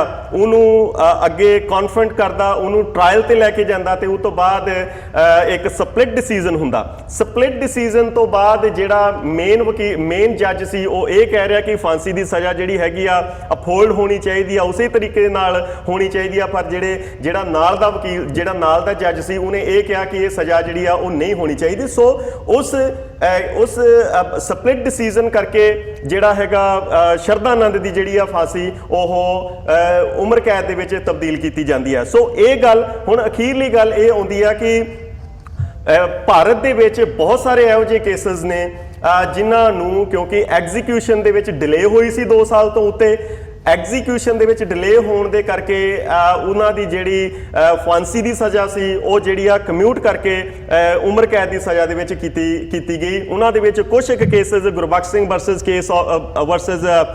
ਸਟੇਟ ਆਫ ਉੱਤਰ ਪ੍ਰਦੇਸ਼, ਉਹਨਾਂ ਦੇ ਵਿੱਚ TV ਵਥੀਸਾਬਰਨ versus state of Tamil Nadu ਜਿਹੜਾ ਹੈਗਾ ਆ ਉਹ ਕੇਸ ਬੜੀ ਸ਼ਿੱਦਤ ਨਾਲ ਉੱਭਰ ਕੇ ਸਾਹਮਣੇ ਆਉਂਦੇ। ਇਹ ਤੋਂ ਇਲਾਵਾ 15 ਹੋਰ ਕੇਸਿਸ ਨੇ ਜਿਨ੍ਹਾਂ ਦੇ ਵਿੱਚ ਐਗਜ਼ੀਕਿਊਸ਼ਨ ਦੇ ਵਿੱਚ ਡਿਲੇ ਹੋਣ ਦੇ ਕਾਰਨ ਉਹ ਜਿਹੜੀ ਫਾਂਸੀ ਦੀ ਸਜ਼ਾ ਸੀਗੀ ਉਹ ਰੱਦ ਕਰਕੇ ਜਾਂ ਕਮਿਊਟ ਕਰਕੇ ਜਾਂ ਘਟਾ ਕੇ ਜਿਹੜੀ ਉਹ ਲਾਈਫ ਇੰਪ੍ਰਿਜ਼ਨਮੈਂਟ ਦੇ ਵਿੱਚ ਕੀਤੀ ਗਈ। ਪਰ ਭਾਈ ਦਵਿੰਦਰਪਾਲ ਸਿੰਘ ਭੁੱਲਰ ਦੇ ਕੇਸ ਦੇ ਵਿੱਚ ਜਿਸ ਤਰੀਕੇ ਦੇ ਨਾਲ ਉਹਨਾਂ ਦੇ ਪਰਿਵਾਰ ਦੀਆਂ, ਜਿਸ ਤਰੀਕੇ ਦੇ ਨਾਲ ਸਾਰੀ ਦੀ ਸਾਰੀ ਕੌਮ ਦੀਆਂ ਇਹਨਾਂ ਨੇ ਮੈਂ ਇਹ ਕਹਾਂਗਾ ਕਿ ਇੱਕ ਤਰੀਕੇ ਨਾਲ ਕਸਰਤਾਂ ਕਰਾਈਆਂ ਨੇ। ਔਰ ਅੱਜ ਭਾਈ ਦਵਿੰਦਰਪਾਲ ਸਿੰਘ ਭੁੱਲਰ ਜਦੋਂ ਆਪਣੀ ਉਮਰ ਦੇ 2 ਦਹਾਕਿਆਂ ਦੇ ਕਰੀਬ ਜਿਹੜੇ ਨੇ ਉਹ ਜੇਲ੍ਹ ਦੇ ਵਿੱਚ ਉਹ ਕੱਟ ਚੁੱਕੇ ਨੇ ਔਰ ਬਿਨਾਂ ਕਿਸੇ ਪੈਰੋਲ ਤੋਂ। ਔਰ ਪੈਰੋਲ ਦੀ ਗੱਲ ਵੀ ਅੱਜ ਮੈਂ ਜ਼ਰੂਰ ਕਰਨੀ ਚਾਹਾਂਗਾ ਕਿ ਭਾਈ ਦਵਿੰਦਰਪਾਲ ਸਿੰਘ ਭੁੱਲਰ ਦਾ ਕਿਉਂਕਿ ਸਰੀਰਕ ਤੌਰ ਦੇ ਉੱਤੇ ਉਹ ਠੀਕ ਨਹੀਂ ਨੇ, ਪਰ ਉਹਨਾਂ ਨੂੰ ਕੋਈ ਪੈਰੋਲ ਜਿਹੜੀ ਆ ਉਹ ਨਹੀਂ ਦਿੱਤੀ ਗਈ। ਜਿਹੜਾ 2002 ਦੇ ਵਿੱਚ ਜੋ ਕਤਲੇਆਮ, ਮੈਂ ਤੁਹਾਨੂੰ ਗੱਲ ਛੋਟੀ ਰੱਖਣੀ ਪੈਣੀ ਹੈ, ਮੇਰੇ ਕੋਲ ਹੋਰ ਵੀ ਪੈਨਲਿਸਟ ਨੇ, ਮੈਂ ਇੰਨਾ ਲੰਬਾ ਟਾਈਮ ਇੱਕ ਸਪੀਕਰ ਨੂੰ ਨਹੀਂ ਦੇ ਸਕਦਾ। ਤੁਸੀਂ ਜੇ ਆਪਣੀ ਗੱਲ ਛੇਤੀ ਪੂਰੀ ਕਰ ਲਓ, that will be very good। ਵੀਰ ਜੀ ਇਹ ਪੋਸੀਬਲ ਨਹੀਂ ਹੈਗਾ ਵੀ ਬਹੁਤ ਘੱਟ ਸਮੇਂ ਦੇ ਵਿੱਚ ਜੇਕਰ ਡਿਟੇਲ ਕਰਨੀ ਆ ਤੇ ਇਸੇ ਤਰੀਕੇ ਨਾਲ ਹੋ ਸਕਦੀ ਆ, ਕਿਉਂਕਿ ਇਹ ਬਹੁਤ ਵੱਡੇ ਪੱਖ ਨੇ ਔਰ ਇਹ ਵੀ ਚੀਜ਼ ਤੈਅ ਆ ਕਿ 20 ਸਾਲਾਂ ਦਾ ਇਤਿਹਾਸ ਤੁਸੀਂ ਇੱਕ ਘੰਟੇ ਦੇ ਵਿੱਚ ਪੂਰਾ ਨਹੀਂ ਕਰ ਸਕਦੇ। ਸੋ ਮੈਂ ਨਹੀਂ, ਆਈ ਟੋਟਲੀ ਐਗਰੀ, ਪਰ ਤੁਹਾਨੂੰ ਇਹ ਵੀ ਦੇਖਣਾ ਪਊਗਾ ਦੂਜੇ ਪੈਨਲਿਸਟ ਵੀ ਹੈਗੇ ਨੇ ਐਂਡ ਆਪਾਂ ਇੱਕ ਪਾਰਟਿਕੂਲਰ ਸੈਕਸ਼ਨ ਤੇ ਗੱਲ ਕਰ ਰਹੇ ਸੀ। ਜੇ ਆਪਾਂ ਉਸ ਸੈਕਸ਼ਨ ਨਾਲ ਸਟਿਕ ਰਹੀਏ ਤੇ ਮੇਰੇ ਖਿਆਲ ਉਸ ਸੈਕਸ਼ਨ ਤੇ ਆਪਣੇ ਵਿਚਾਰ ਦੇਈਏ ਤੇ ਥੋੜਾ ਜਿਹਾ ਦਰਸ਼ਕਾਂ ਨੂੰ ਵੇਖਣ 'ਚ ਮਜ਼ਾ ਆਊਗਾ ਤੇ ਸਾਰੇ ਪੈਨਲਿਸਟ ਦੇ ਵਿਚਾਰ ਵੀ ਸੁਣਨ 'ਚ ਦਰਸ਼ਕਾਂ ਤੱਕ ਪਹੁੰਚਣਗੇ। ਜੀ ਜ਼ਰੂਰ, ਜੇਕਰ ਕੋਈ ਹੋਰ ਪੈਨਲਿਸਟ ਜਿਹੜਾ ਹੈਗਾ ਵਿੱਚੋਂ ਕਿਉਂਕਿ ਮੇਰੀ ਇਹ ਆਦਤ ਜ਼ਰੂਰ ਰਹਿੰਦੀ ਆ ਵੀ ਜਦੋਂ ਵੀ ਕੋਈ ਵਿੱਚੋਂ ਹੋਰ ਬੋਲਦਾ ਤੇ ਮੈਂ ਉੱਥੇ ਚੁੱਪ ਕਰਦਾ। ਕੋਈ ਵੀ ਪੈਨਲਿਸਟ ਜਿਹੜਾ ਹੈਗਾ ਕੋਈ ਆਪਣੀ ਜਿਹੜੀ ਇਨਫੋਰਮੇਸ਼ਨ ਇੱਥੇ ਕੰਟਰੀਬਿਊਟ ਕਰਨਾ ਚਾਹੁੰਦਾ ਤੇ ਜ਼ਰੂਰ ਮੋਸਟ ਵੈਲਕਮ ਆ। ਜੇਕਰ ਕੋਈ ਹੋਰ ਇਹਦੇ ਵਿੱਚ ਆਪਣੀ ਕੋਈ ਰਾਏ ਪਾਉਣਾ ਚਾਹੁੰਦਾ ਤੇ ਮੋਸਟ ਵੈਲਕਮ। ਤੁਸੀਂ ਕੰਪਲੀਟ ਕਰੋ, ਪਲੀਜ਼ ਸੰਖੇਪ ਰੱਖ ਕੇ ਕੰਪਲੀਟ ਕਰੋ, ਕੋਈ ਗੱਲ ਨਹੀਂ, ਨੋ ਪ੍ਰੋਬਲਮ, ਤੇ ਅਸੀਂ ਬਾਅਦ ਦੇ ਵਿੱਚ ਜੀ। ਔਰ ਜਿਹੜੀ ਅਖੀਰਲੀ ਗੱਲ ਵੈਸੇ ਮੈਂ ਹੁਣ ਵਿਸਰ ਗਈ, ਮੈਂ ਕਿਹੜੀ ਗੱਲ ਹੈ ਜੀ ਪੇਰੋਲ ਦੀ ਤੁਸੀਂ ਪੈਰੋਲ ਦੇ ਉੱਤੇ ਕਿ ਜਿਹੜਾ ਬਜਰੰਗੀ ਬਾਬੂ ਜਿਨ੍ਹਾਂ ਨੂੰ 28 ਸਾਲ ਦੀਆਂ ਸਜ਼ਾਵਾਂ ਹੋਈਆਂ 130 ਦਿਨ 10 ਵਾਰ ਉਹ ਜਿਹੜਾ ਪੈਰੋਲ ਦੇ ਉੱਤੇ ਬਾਹਰ ਆ ਚੁੱਕਾ, ਜਦ ਕਿ ਉਹਦੀ YouTube ਦੇ ਉੱਤੇ ਤੁਸੀਂ ਪਾ ਕੇ ਦੇਖ ਲਓ, काट दिए हमने काट दी उस औरत, वो प्रेग्नेंट थी औरत, हम वहां पे कोई भी जो मियाँ लोग हैं उनको नहीं रहने देंगे, काट डालो मार डालो। और उस दिन मैंने ऐसा महसूस किया कि जैसे मैं महाराणा प्रताप हूं, जैसे मैंने कुछ काम किया। ये टीवी ਦੇ ਉੱਤੇ ਨੇ, ਪਰ ਉਹਨਾਂ ਲੋਕਾਂ ਨੂੰ 130 ਦਿਨ ਪੈਰੋਲ ਦੇ ਉੱਤੇ ਛੁੱਟੀ। ਉਹਨਾਂ ਦੇ ਵਿੱਚ ਉਹਦੀ ਭਤੀਜੀ ਦਾ ਵਿਆਹ ਹੋਵੇ ਤਾਂ ਪੈਰੋਲ ਦੇ ਉੱਤੇ, ਉਹਨਾਂ ਨੂੰ ਟੱਟੀਆਂ ਲੱਗਣ ਤਾਂ ਪੈਰੋਲ ਦੇ ਉੱਤੇ, ਉਹਨਾਂ ਨੂੰ ਖੰਘ ਲੱਗੇ ਤਾਂ ਪੈਰੋਲ ਦੇ ਉੱਤੇ। ਦੂਸਰੀ ਗੱਲ ਆਉਂਦੀ ਆ ਮਾਇਆ ਕੁੜਨਾਨੀ ਨੂੰ ਵੀ 28 ਸਾਲ ਦੀ ਜਿਹੜੀ ਸੀਗੀ ਸਜ਼ਾ। ਅੱਜ ਮਾਇਆ ਕੁੜਨਾਨੀ ਕਿੱਥੇ ਆ? ਮਾਇਆ ਕੁੜਨਾਨੀ ਦੀਆਂ ਵੀਡੀਓ ਬਣੀਆਂ ਨੇ ਜਦੋਂ ਉਹ ਆਪਣੀ ਸਿਹਤ ਦਾ ਬਹਾਨਾ ਬਣਾ ਕੇ ਬਾਹਰ ਆਉਂਦੀ ਆ ਤੇ ਉਸ ਤੋਂ ਬਾਅਦ ਸ਼ਿਵਰਾਂ ਦੇ ਵਿੱਚ ਜਾ ਕੇ ਆਪਣੀ ਯੋਗਾ ਕਰਦੀ ਫਿਰਦੀ ਆ ਉੱਥੇ। ਉਹ ਤੋਂ ਬਾਅਦ ਵੀ ਅੱਜ ਮਾਇਆ ਕੁੜਨਾਨੀ ਕਿੱਥੇ ਆ? ਮਾਇਆ ਕੁੜਨਾਨੀ ਅੱਜ ਬਾਹਰ ਆ। ਮੈਂ ਇਹ ਕਹਿਣਾ ਕਿ ਇਹ ਧੱਕੇ ਕਿਉਂ? ਕਿ ਮਾਇਆ ਕੁੜਨਾਨੀ ਤਾਂ ਬਾਹਰ ਆ ਕਿਉਂਕਿ ਉਹ ਜਨਸੰਘ ਦੀ ਆ, ਮਾਇਆ ਕੁੜਨਾਨੀ ਬਜਰੰਗੀ ਬਾਬੂ ਤਾਂ ਬਾਹਰ ਆ ਕਿਉਂਕਿ ਉਹ ਹਿੰਦੂ ਆ, ਜਿਹੜਾ ਦਵਿੰਦਰਪਾਲ ਸਿੰਘ ਭੁੱਲਰ ਬਾਹਰ ਨਹੀਂ ਆਇਆ ਉਹ ਤਾਂ ਕਿਉਂਕਿ ਉਹ ਸਿੱਖ ਹੈ। ਆਈ ਡੋਨਟ ਥਿੰਕ ਜੇ ਆਪਾਂ ਤੁਸੀਂ ਰੀਜਨ ਨੂੰ ਵਿੱਚ ਵਾਰ ਰਹੇ ਜੋ ਹਰਪ੍ਰੀਤ ਜੀ, ਤੇ ਤੁਸੀਂ ਮੈਨੂੰ ਦੱਸੋ ਰੀਜ਼ਨ ਕੀ ਆ? ਹੁਣ ਤਾਂ ਲੇਟੈਸਟ ਚਲੋ ਤੁਸੀਂ ਮੈਨੂੰ ਦੱਸ ਦਿਓ। ਹਰਪ੍ਰੀਤ ਨਾਲ ਹੀ ਰਾਬਤਾ ਰੱਖਦਾ ਵਾ, ਪਰ ਉਹ ਵੀ ਜੀਐਚਸੀ ਸੈਡੀਸ਼ਨ ਦੇ ਚਾਰजेस। ਆਈ ਡੋਨਟ ਥਿੰਕ ਇਹ ਧਰਮ ਨਹੀਂ, ਤੁਸੀਂ ਚਲੋ ਤੁਸੀਂ ਮੈਨੂੰ ਦੱਸ ਦਿਓ ਦੇ ਖਿਲਾਫ ਜਾਣ ਦੀ ਗੱਲ ਆ। ਬਿਲ ਸਰਕਾਰ ਕੀ ਦੀ ਫਿਰ ਇਹ ਮਰਜ਼ੀ ਧਰਮ ਦਾ ਹੋਵੇ ਤੇ ਫਿਰ ਇੱਕ ਵਲਵਲਾ ਕਿਉਂ ਨਹੀਂ ਉੱਠਦਾ? ਪਰ ਹਰਪ੍ਰੀਤ ਜੀ ਤੁਸੀਂ ਮੈਨੂੰ ਇਹ ਪ੍ਰਕਾਸ਼ ਸਿੰਘ ਬਾਦਲ ਦੀ ਆ। ਬਿਲਕੁਲ ਨਹੀਂ ਇਹ ਪੰਜਾਬ ਸਰਕਾਰ ਦੀ ਕੋਈ ਜਿਹੜਾ ਰੂਲ ਕੌਣ ਕਰ ਰਿਹਾ? ਬ੍ਰਿਟਿਸ਼ ਲੋਕਾਂ ਦੇ ਜਿਹੜਾ ਬ੍ਰਿਟਿਸ਼ ਰੂਲ ਦੇ ਵਿੱਚ ਜਿੰਨੀਆਂ ਸਜ਼ਾਵਾਂ ਦਿੱਤੀਆਂ ਉਹ ਦੇਸੀਆਂ ਨੇ ਦਿੱਤੀਆਂ। ਫਿਰ ਤੁਸੀਂ ਕਿਉਂ ਕਹਿੰਦੇ ਹੋ ਕਿ ਉਹ ਬ੍ਰਿਟਿਸ਼ ਰੂਲ ਜਿਹੜੇ ਨੇ ਮੰਨਣੀ ਹੀ ਪਏਗੀ ਕਿ ਇਹਦੇ ਵਿੱਚ ਹਿੰਦੂ ਜਾਂ ਸਿੱਖ ਜਾਂ ਮੁਸਲਮਾਨਾਂ ਦੀ ਲੜਾਈ ਨਹੀਂ ਹੈਗੀ। ਨਹੀਂ, ਮੈਂ ਇਸ ਤੇ ਕਮੈਂਟ ਕਰਨਾ ਚਾਹਾਂਗਾ। ਅੱਛਾ, ਤੁਸੀਂ ਦੱਸੋ ਕੀ ਗੱਲ ਹੈ ਇਹਦੇ ਵਿੱਚ, ਕਿਹੜੀ ਗੱਲ ਹੈ ਤੁਸੀਂ ਮੈਨੂੰ ਦੱਸੋ। ਨਹੀਂ, ਪਰ ਤੁਸੀਂ ਇੱਕ ਮਿੰਟ, ਇੱਕ ਚੀਜ਼ ਮੈਂ ਜ਼ਰੂਰ ਪੁੱਛਣਾ ਚਾਹੂੰਗਾ ਦਿਲਰਾਜ ਜੀ ਕਿ ਪੰਜਾਬ ਦੇ ਵਿੱਚ ਪ੍ਰਕਾਸ਼ ਸਿੰਘ ਬਾਦਲ ਪਿਛਲੇ 10 ਸਾਲ ਤੋਂ ਆ। ਮੈਨੂੰ ਪਤਾ ਤੁਸੀਂ ਹੁਣ ਇਹ ਕਹੋਗੇ ਉਹ ਸਿੱਖ ਨਹੀਂ ਆ, ਫਿਰ ਜੇ ਉਹ ਸਿੱਖ ਨਹੀਂ ਆ, ਜੇ ਤੁਸੀਂ ਉਹਨਾਂ ਨੂੰ ਇਹ ਕਹਿ ਰਹੇ ਜੋ ਸਿੱਖ ਨਹੀਂ ਆ, ਤਾਂ ਫਿਰ ਜਿਹੜੇ ਹਿੰਦੂ ਇਹ ਇਦਾਂ ਦਾ ਕੰਮ ਕਰ ਰਹੇ ਨੇ ਸੱਤਾ ਦੇ ਵਿੱਚ, ਤੁਸੀਂ ਉਹਨਾਂ ਨੂੰ ਹਿੰਦੂ ਕਿੱਦਾਂ ਕਹਿ ਰਹੇ ਜੋ ਉਹਨਾਂ ਦੀ ਵਾਰੀ ਤੇ ਕਿਉਂ ਨਹੀਂ ਆਉਂਦੇ? ਉਹ ਹਿੰਦੂ ਨਹੀਂ ਆ। ਓਕੇ, ਜਿਹੜੀ ਵਰਡਿਕਟ ਆਈ ਸੀ ਹਰਪ੍ਰੀਤ ਜੀ, ਮੈਂ ਥੋੜੀ ਜਿਹੀ ਗੱਲ ਕਰਨੀ ਚਾਹਾਂਗਾ। ਮੈਂ ਕਾਫੀ ਦੇਰ ਤੋਂ ਤੁਹਾਡੀਆਂ ਗੱਲਾਂ ਸੁਣ ਰਿਹਾ, ਵਿੱਚੋਂ ਡੀਲਿੰਕ ਵੀ ਹੋਇਆ ਫੋਨ। ਦੇਖੋ, ਜਦੋਂ ਅਸੀਂ ਮਾਮਲਾ ਧਰਮ ਉੱਤੇ ਕੇਂਦਰਿਤ ਕਰਕੇ ਉਹਦੀ ਲੜਾਈ ਬਣਾਉਣ ਦੀ ਕੋਸ਼ਿਸ਼ ਕਰਾਂਗੇ, ਮੇਰੇ ਹਿਸਾਬ ਨਾਲ ਅਸੀਂ ਆਪਣੇ ਹੀ ਕੇਸ ਨੂੰ ਕਮਜ਼ੋਰ ਕਰਾਂਗੇ। ਇੱਕ ਗੱਲ ਨੂੰ ਅਸੀਂ ਮੰਨ ਕੇ ਚੱਲੀਏ ਕਿ ਇਹ ਦੇਸ਼ ਚਾਹੇ ਆਪਣੇ ਆਪ ਨੂੰ ਸੈਕੂਲਰ ਦੇਸ਼ ਦੇ ਤੌਰ ਤੇ ਪੇਸ਼ ਕਰਦਾ, ਔਰ ਇਹਦੇ ਦੇਸ਼ ਦੇ ਵਿੱਚ ਸੈਕੂਲਰਿਜ਼ਮ ਦੀ ਹੋਂਦ ਹੈ ਵੀ ਆ ਬਹੁਤ ਵੱਡੀ। ਇਸੇ ਕਰਕੇ ਹਿੰਦੂਤਵ ਦੇ ਖਿਲਾਫ ਇੰਨੀ ਵੱਡੀ ਲੜਾਈ ਅੱਜ ਦੀ ਤਰੀਕ ਦੇ ਵਿੱਚ ਪੂਰੇ ਮੁਲਕ ਦੇ ਵਿੱਚ ਚੱਲ ਰਹੀ ਆ। ਬਿਨਾਂ ਸੈਕੂਲਰਿਜ਼ਮ ਦੀ ਹੋਂਦ ਤੋਂ ਇਹ ਲੜਾਈ ਚੱਲ ਨਹੀਂ ਸਕਦੀ। ਹੋਂਦ ਕਰਕੇ ਹਿੰਦੂਤਵ ਦੇ ਖਿਲਾਫ ਇੱਕ ਲੜਾਈ ਚੱਲ ਰਹੀ ਹੈ ਤੇ ਘੱਟ ਗਿਣਤੀਆਂ ਦੇ ਕੇਸ ਨੂੰ ਐਸੀ ਕਿਸਮ ਦੀ ਧਾਰਮਿਕ ਤੇ ਸੰਕੀਰਨ ਰੰਗਤ ਦੇ ਕੇ ਅਸੀਂ ਦੇਸ਼ ਦੇ ਆਮ ਹਿੰਦੂ ਨੂੰ ਇਹ ਅਹਿਸਾਸ ਕਰਾਉਣ ਵਿੱਚ ਸਫਲ ਹੋ ਜਾਵਾਂਗੇ ਕਿ ਕਸ਼ਮੀਰ ਵਾਲੇ ਤਾਂ ਮੁਸਲਮਾਨ ਹੋਣ ਕਰਕੇ ਵੱਖਰੀਆਂ ਗੱਲਾਂ ਕਰਦੇ ਨੇ, ਪੰਜਾਬ ਦੇ ਲੋਕ ਸਿੱਖ ਹੋਣ ਕਰਕੇ ਵੱਖਰੀਆਂ ਗੱਲਾਂ ਕਰਦੇ ਨੇ। ਮੈਂ 20 ਵਾਰ ਇਸ ਪ੍ਰੋਗਰਾਮ ਦੇ ਵਿੱਚ ਕਹਿ ਚੁੱਕਾ ਕਿ ਮੈਂ ਹਿੰਦੂ ਧਰਮ ਦੇ ਜਿੰਨਾ ਖਿਲਾਫ ਹਾਂ, ਮੈਂ ਉਹਨਾਂ ਹੀ ਖਾਲਿਸਤਾਨ ਦੇ ਸੰਕਲਪ ਦੇ ਖਿਲਾਫ ਹਾਂ। ਅੱਜ ਦੀ ਤਰੀਕ ਦੇ ਵਿੱਚ ਧਰਮ ਦੇ ਨਾਂ ਤੇ ਸਟੇਟ ਦੇ ਸੰਕਲਪ ਦੇ ਖਿਲਾਫ ਹਾਂ। ਇਹਦੇ ਬਾਵਜੂਦ ਜੇ ਮੈਂ ਦਵਿੰਦਰ ਸਿੰਘ ਭੁੱਲਰ ਨਾਲ ਹੋਈ ਨਾਇਨਸਾਫੀ ਦੀ ਗੱਲ ਕਰ ਰਿਹਾ ਤਾਂ ਮੈਂ ਉਹਨੂੰ ਸਿੱਖ ਕੇਸ ਦੇ ਤੌਰ ਤੇ ਪੇਸ਼ ਨਹੀਂ ਕਰ ਰਿਹਾ, ਨਾ ਮੈਂ ਉਹਨੂੰ ਕਰ ਸਕਦਾ। ਮੈਂ ਸਿਰਫ ਉਹਨੂੰ ਇੱਕ ਆਮ ਬੰਦੇ ਦੇ ਨਾਲ ਜਿਸ ਢੰਗ ਨਾਲ ਜ਼ਿਆਦਤੀ ਕੀਤੀ ਗਈ ਹੈ ਸੱਤਾ ਵੱਲੋਂ, ਸਾਡੀ ਨਿਆਂ ਵਿਵਸਥਾ ਵੱਲੋਂ, ਸਾਡੀ ਪੋਲਿਟਿਕਸ ਵੱਲੋਂ, ਮੈਂ ਇਸ ਬਣਾ ਦੇ ਉੱਤੇ ਉਹਦੇ ਹੱਕ ਦੇ ਵਿੱਚ ਬੋਲ ਰਿਹਾ। ਜੇ ਅਸੀਂ ਉਹਨੂੰ ਇਸ ਬਣਾ ਦੇ ਉੱਤੇ ਪੇਸ਼ ਕਰਨ ਦੀ ਕੋਸ਼ਿਸ਼ ਕਰਾਂਗੇ ਕਿ ਦਵਿੰਦਰ ਭੁੱਲਰ ਦੇ ਕੇਸ ਕਰਕੇ ਸਾਨੂੰ ਖਾਲਿਸਤਾਨ ਮਿਲਣਾ ਚਾਹੀਦਾ ਤਾਂ ਮੈਂ ਫਿਰ ਹੋ ਸਕਦਾ ਮੈਂ ਵੀ ਇਹ ਕਹਾਂ ਕਿ ਜੇ ਇਸ ਢੰਗ ਨਾਲ ਤੁਸੀਂ ਦਵਿੰਦਰ ਭੁੱਲਰ ਦੀ ਗੱਲ ਕਰ ਰਹੇ ਹੋ ਤਾਂ ਸ਼ਾਇਦ ਮੈਂ ਪੈਨਲ 'ਚ ਬੈਠਾ ਮੈਂ ਵੀ ਤੁਹਾਡੇ ਨਾਲ ਐਗਰੀ ਨਹੀਂ ਕਰਦਾ। ਦੁਨੀਆ ਦੇ ਵਿੱਚ ਸਭ ਤੋਂ ਵੱਡਾ ਅਸੂਲ ਇਨਸਾਫ ਲੈਣ ਦਾ ਇਹ ਹੈ ਕਿ ਨਿਰਪੱਖ ਲੋਕ, ਬਹੁ ਗਿਣਤੀ ਲੋਕ ਆਪਣੇ ਹੱਕ ਦੇ ਵਿੱਚ ਕਿਵੇਂ ਜਿੱਤੇ ਜਾਣ। ਜੇ ਸਾਨੂੰ ਉਹ ਜਿੱਤਣੇ ਨਹੀਂ ਆਉਂਦੇ ਤੇ ਅਸੀਂ ਜਿੰਨੇ ਮਰਜ਼ੀ ਓਨੈਸਟ ਹੋਈਏ, ਜਿੰਨੇ ਮਰਜ਼ੀ ਕਮਿਟਡ ਹੋਈਏ ਆਪਣੇ ਭਾਈਚਾਰੇ ਪ੍ਰਤੀ, ਅਸੀਂ ਆਪਣੀ ਲੜਾਈ ਨੂੰ ਕਮਜ਼ੋਰ ਕਰ ਲੈਂਦੇ ਹਾਂ। ਮੇਰੇ ਖਿਆਲ ਮੁਤਾਬਕ ਜਿਹੜੇ ਵਾਰ-ਵਾਰ ਸਿੱਖੀ ਜਾਂ ਵਾਰ-ਵਾਰ ਮੁਸਲਿਮ ਧਰਮ ਦੇ ਨਾਂ ਦੇ ਉੱਤੇ ਐਟੀਟਿਊਡ ਅਖਤਿਆਰ ਕਰ ਲੈਂਦੇ ਨੇ, ਉਹ ਘੱਟ ਗਿਣਤੀਆਂ ਦੀ ਲੜਾਈ ਨੂੰ ਕਿਸੇ ਹੱਦ ਤੱਕ ਕਮਜ਼ੋਰ ਵੀ ਕਰਨ ਦੇ ਵਿੱਚ ਸਹਾਈ ਹੁੰਦੇ ਆ।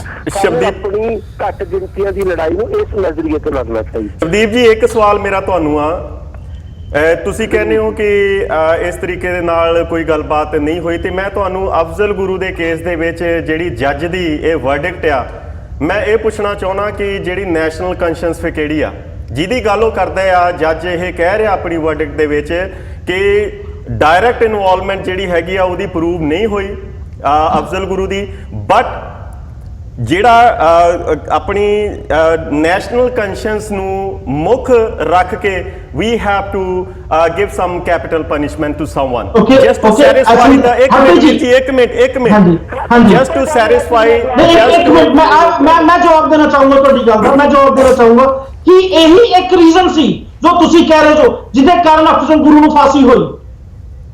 ਅਫਜ਼ਲ ਗੁਰੂ ਦੀ ਜੋ ਅੱਜ YouTube ਤੇ ਇੰਟਰਵਿਊ ਪਈ ਆ, ਤੁਸੀਂ ਪਲੇ ਕਰਕੇ ਪਲੀਜ਼ ਜ਼ਰੂਰ ਸੁਣਿਓ। ਮੈਂ ਬਿਲਕੁਲ ਸੁਣਿਆ ਹਰਪ੍ਰੀਤ ਜੀ, ਉਹੀ ਮੈਂ ਤੁਹਾਨੂੰ ਪਹਿਲਾਂ ਸ਼ਾਇਦ ਤੁਸੀਂ ਮੇਰੀ ਗੱਲ ਹਰਪ੍ਰੀਤ ਜੀ ਤੁਸੀਂ ਸ਼ਾਇਦ ਮੈਨੂੰ ਮੇਰੀ ਗੱਲ ਪਹਿਲਾਂ ਨਹੀਂ ਸੁਣੀ, ਫਿਰ ਤੁਸੀਂ ਇਹ ਵੀ ਮੰਨੋ ਕਿ ਜਿਹੜਾ ਸਰਬਜੀਤ ਸੀ ਉਹ ਵੀ ਕਾਤਲ ਸੀ, ਮੰਨਦੇ ਹੋ ਤੁਸੀਂ? ਬਿਲਕੁਲ। ਮੈਂ ਇਸ ਸ਼ੋਅ ਤੇ ਕਈ ਵਾਰ ਪੁੱਛੋ ਭਾਰਤੀਆਂ ਤੋਂ ਜਿਹੜੇ ਇੰਡੀਅਨ ਨੇ ਕਿ ਸ਼ਬਦੀਪ ਸਿੰਘ ਤੁਸੀਂ ਸਰਬਜੀਤ ਨੂੰ ਕਿੱਦਾਂ ਹੀਰੋ ਮੰਨਦੇ ਹੋ? ਮੈਂ ਤੇ ਕਿਆ ਕਹਿੰਦਾ ਹਾਂ ਹਰਪ੍ਰੀਤ ਜੀ, ਸਰਬਜੀਤ ਤੇ ਜਿਹੜੀ ਪਿਕਚਰ ਬਣ ਰਹੀ ਹੈ, ਮੂਵੀਜ਼ ਬਣ ਰਹੀ ਹੈ ਇੰਡੀਆ 'ਚ, ਮੈਂ ਤੇ ਅਗਲੀ ਗੱਲ ਓਕੇ ਠੀਕ ਹੈ ਕਿਉਂਕਿ ਸਰਬਜੀਤ ਜੇ ਅਸੀਂ ਫੈਕਟ ਦੇਖੀਏ, ਸਰਬਜੀਤ ਇੱਕ ਟੈਰਰਿਸਟ ਹੈ as per law of Pakistan. ਜੇ ਪਾਕਿਸਤਾਨ ਦੇ ਲੈਂਡ ਆਫ ਲਾਅ ਦੀ ਗੱਲ ਕਰੀਏ, ਦੇ ਕਾਲ ਸਰਬਜੀਤ ਟੈਰਰਿਸਟ। ਅਸੀਂ ਲੈਂਡ ਆਫ ਲਾਅ ਨੇ ਇਹ ਵੀ ਕਿਹਾ ਸੀਗਾ ਕਿ ਸ਼ਹੀਦ ਭਗਤ ਸਿੰਘ, ਸ਼ਹੀਦ ਮਦਨ ਲਾਲ ਢੀਂਗਰਾ, ਸ਼ਹੀਦ ਊਧਮ ਸਿੰਘ ਉਹ ਸਾਰੇ ਅੱਤਵਾਦੀ ਸੀ, ਫਿਰ ਤੁਸੀਂ ਕਿਉਂ ਕਹਿੰਦੇ ਹੋ ਕਿ ਉਹ ਦੇਸ਼ ਭਗਤ ਸੀ? ਅਰੇ ਨਹੀਂ ਸ਼ਹੀਦ ਭਗਤ ਸਿੰਘ ਜਾਂ ਊਧਮ ਸਿੰਘ ਨੂੰ ਤੁਸੀਂ ਅਫਜ਼ਲ ਗੁਰੂ ਨਾਲ ਕਿੱਦਾਂ ਤੁਸੀਂ ਕੌਣ ਹੁੰਦੇ? ਤੁਸੀਂ ਕੌਣ ਹੁੰਦੇ ਹੋ? ਤੁਸੀਂ ਕੌਣ ਹੁੰਦੇ ਹੋ? ਇਹਦਾ ਮਤਲਬ ਇਹ ਆ ਵੀ ਵੀ ਜੋ ਤੁਸੀਂ ਕਹਿੰਦੇ ਹੋ ਉਹ ਰੱਬ ਦਾ ਦੇਤਾ। ਕੋਰਟ ਕੋਲੋਂ ਗਲਤੀ ਹੋ ਗਈ ਕਿ ਕੋਰਟ ਨੇ ਉਹ ਚੀਜ਼ ਲਿਖਤਾ। ਜਿਹੜੀ ਗਲਤੀ ਕਿੱਦਾਂ ਹੋ ਗਈ? ਕਿੱਦਾਂ ਨਹੀਂ? ਓਕੇ, ਗਲਤੀ ਇਹ ਕੋਈ ਪਹਿਲੀ ਦਾ ਬੱਚਾ ਨਹੀਂ ਹੈ, ਇਹ ਕੋਈ ਪਹਿਲੀ ਦਾ ਬੱਚਾ ਨਹੀਂ ਕਿ ਸਵਾਲ ਕੱਢਦਾ ਕਿ ਮੰਨਫੀ ਜਮਾ ਗੁਣਾ ਘਟਾਓ ਗਲਤ ਹੋ ਗਈ। ਇੱਥੇ ਜ਼ਿੰਦਗੀ ਦਾ ਦੇ ਉੱਤੇ ਲਾਈ ਗਈ, ਇੱਥੇ ਜ਼ਿੰਦਗੀ ਦਾ ਦੇ ਉੱਤੇ ਲਾਈ ਗਿਆ। ਤੁਸੀਂ ਮੇਰੀ ਗੱਲ ਨੂੰ ਸਮਝਣ ਦਾ ਜਾਂ ਤਾਂ ਯਤਨ ਨਹੀਂ ਕਰ ਰਹੇ ਜਾਂ ਤੁਸੀਂ ਸਮਝਣੀ ਨਹੀਂ ਚਾਹੁੰਦੇ। ਜਿਸ ਤਰ੍ਹਾਂ ਇੱਕ ਮਿੰਟ ਹਰਪ੍ਰੀਤ ਸਿੰਘ ਹੁਣਾਂ ਨੇ ਇਹ ਗੱਲ ਕਹੀ ਆ, ਇੱਕ ਮਿੰਟ ਨਹੀਂ ਕਰ ਨਹੀਂ ਰਹੇ ਤੁਸੀਂ। ਮੈਂ ਹਰਪ੍ਰੀਤ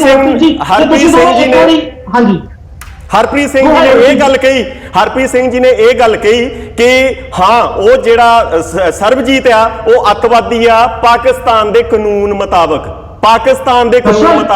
ਮੈਂ ਕਿਸੇ ਵੀ ਪੈਨਲਿਸਟ ਤੋਂ ਇਹ ਪੁੱਛਣਾ ਚਾਹੁੰਦਾ ਕਿ ਕੋਈ ਵੀ ਕਾਨੂੰਨ ਕੀ ਧਰਤੀ ਦੀ ਹਿੱਕ ਚੋਂ ਨਿਕਲਦਾ ਕੋਈ ਕਾਨੂੰਨ? ਜਿਵੇਂ ਬੂਟੇ ਉੱਗਦੇ ਨੇ, ਕਾਨੂੰਨ ਬਣਾਏ ਜਾਂਦੇ ਨੇ। ਜੇ ਤੁਸੀਂ ਇਹ ਮੰਨਦੇ ਹੋ ਕਿ ਕਾਨੂੰਨ ਅਨੁਸਾਰ ਹਰਪ੍ਰੀਤ ਜੀ ਕਾਨੂੰਨ ਬਣਾਏ ਜਾਂਦੇ ਨੇ, ਬਿਲਕੁਲ ਯੂ ਆਰ ਰਾਈਟ, ਕਾਨੂੰਨ ਮੁਤਾਬਕ ਜੇ ਤੁਸੀਂ ਇੱਕ ਮਿੰਟ ਹਰਪ੍ਰੀਤ ਜੀ, ਤੁਸੀਂ ਅਫਜ਼ਲ ਗੁਰੂ ਨੂੰ ਗਲਤ ਫਾਂਸੀ ਦਿੱਤੀ ਗਈ।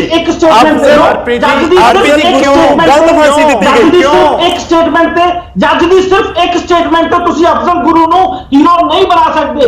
ਕਿੰਨੀਆਂ ਫਿਰ ਜਿਹੜਾ ਫਿਰ ਅਸੀਮਾਨੰਦ ਜੇ ਅਫਜ਼ਲ ਗੁਰੂ ਨੂੰ ਜੇਕਰ ਅਫਜ਼ਲ ਗੁਰੂ ਨੂੰ ਜੇਕਰ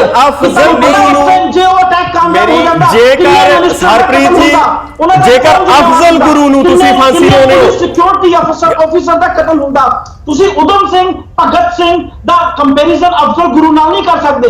ਜੇਕਰ ਅਫਜ਼ਲ ਗੁਰੂ ਨਾ ਤੁਸੀਂ ਗੱਲ ਸਮਝਣ ਦੀ ਕੋਸ਼ਿਸ਼ ਨਹੀਂ ਕਰ ਰਹੇ।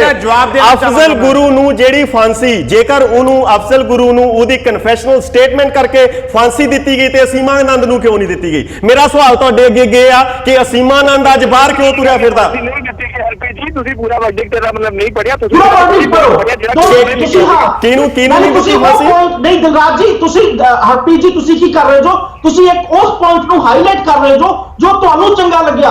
ਤੁਸੀਂ ਮੈਂ ਸਾਰੇ ਹਾਈਲਾਈਟ ਕੀਤੇ ਨੇ, ਮੈਂ ਸਾਰੇ ਹਾਈਲਾਈਟ ਕੀਤੇ ਨੇ ਹਰਪ੍ਰੀਤ ਜੀ, ਮੈਂ ਸਾਰੇ ਹਾਈਲਾਈਟ ਕੀਤੇ ਨੇ। 133 ਗਵਾਹ ਮੁਕਰਦਾ, 133 ਗਵਾਹ ਮੁਕਰਦੇ ਨੇ। ਸਪਲਿਟ ਡਿਸੀਜਨ ਹੈ ਉਹਦੇ ਵਿੱਚ ਐਗਜ਼ੀਕਿਊਸ਼ਨ ਦੇ ਵਿੱਚ ਡਿਲੇ ਆ। ਤੁਸੀਂ ਮੈਨੂੰ ਇੱਕ ਵੀ ਕੇਸ ਦੱਸੋ, ਤੁਸੀਂ ਮੈਨੂੰ ਬਿਲਕੁਲ ਜਿਹੜੀ ਫਾਈਨੈਂਸ਼ੀਅਲ ਹੈਲਪ ਦਿੱਤੀ ਸੀ, ਜਿਹੜਾ ਇਹ ਅਫਜ਼ਲ ਗੁਰੂ ਉਹਨਾਂ ਟੈਰਰਿਸਟ ਦੇ ਕੰਟੈਕਟ ਸੀ, ਤੁਸੀਂ ਉਹਦੀ ਗੱਲ ਕਿਉਂ ਨਹੀਂ ਕਰਦੇ? ਮੈਂ ਤੁਸੀਂ ਬੋਲੂੰਗਾ ਅੱਜ ਤੱਕ ਇਸ ਇੱਕ ਵਾਰੀ ਨਹੀਂ ਆਖਿਆ, ਤੁਸੀਂ ਇੱਕ ਵਾਰੀ ਨਹੀਂ ਆਖਿਆ ਅਫਜ਼ਲ ਗੁਰੂ ਦੀਆਂ ਕਾਲਾਂ ਟ੍ਰੇਸ ਹੋਈਆਂ ਸੀ। ਤੁਸੀਂ ਅਫਜ਼ਲ ਗੁਰੂ ਟੈਰਰਿਸਟ ਸੀ।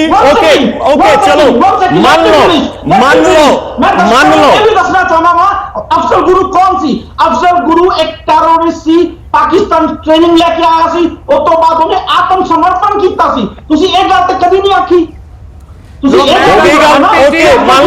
ਮੰਨ ਲਓ ਹਰਪ੍ਰੀਤ ਜੀ, ਮੰਨ ਲਓ ਕਿ ਉਹ ਅੱਤਵਾਦੀ ਸੀ, ਮੰਨ ਲਓ ਅੱਤਵਾਦੀ ਸੀ।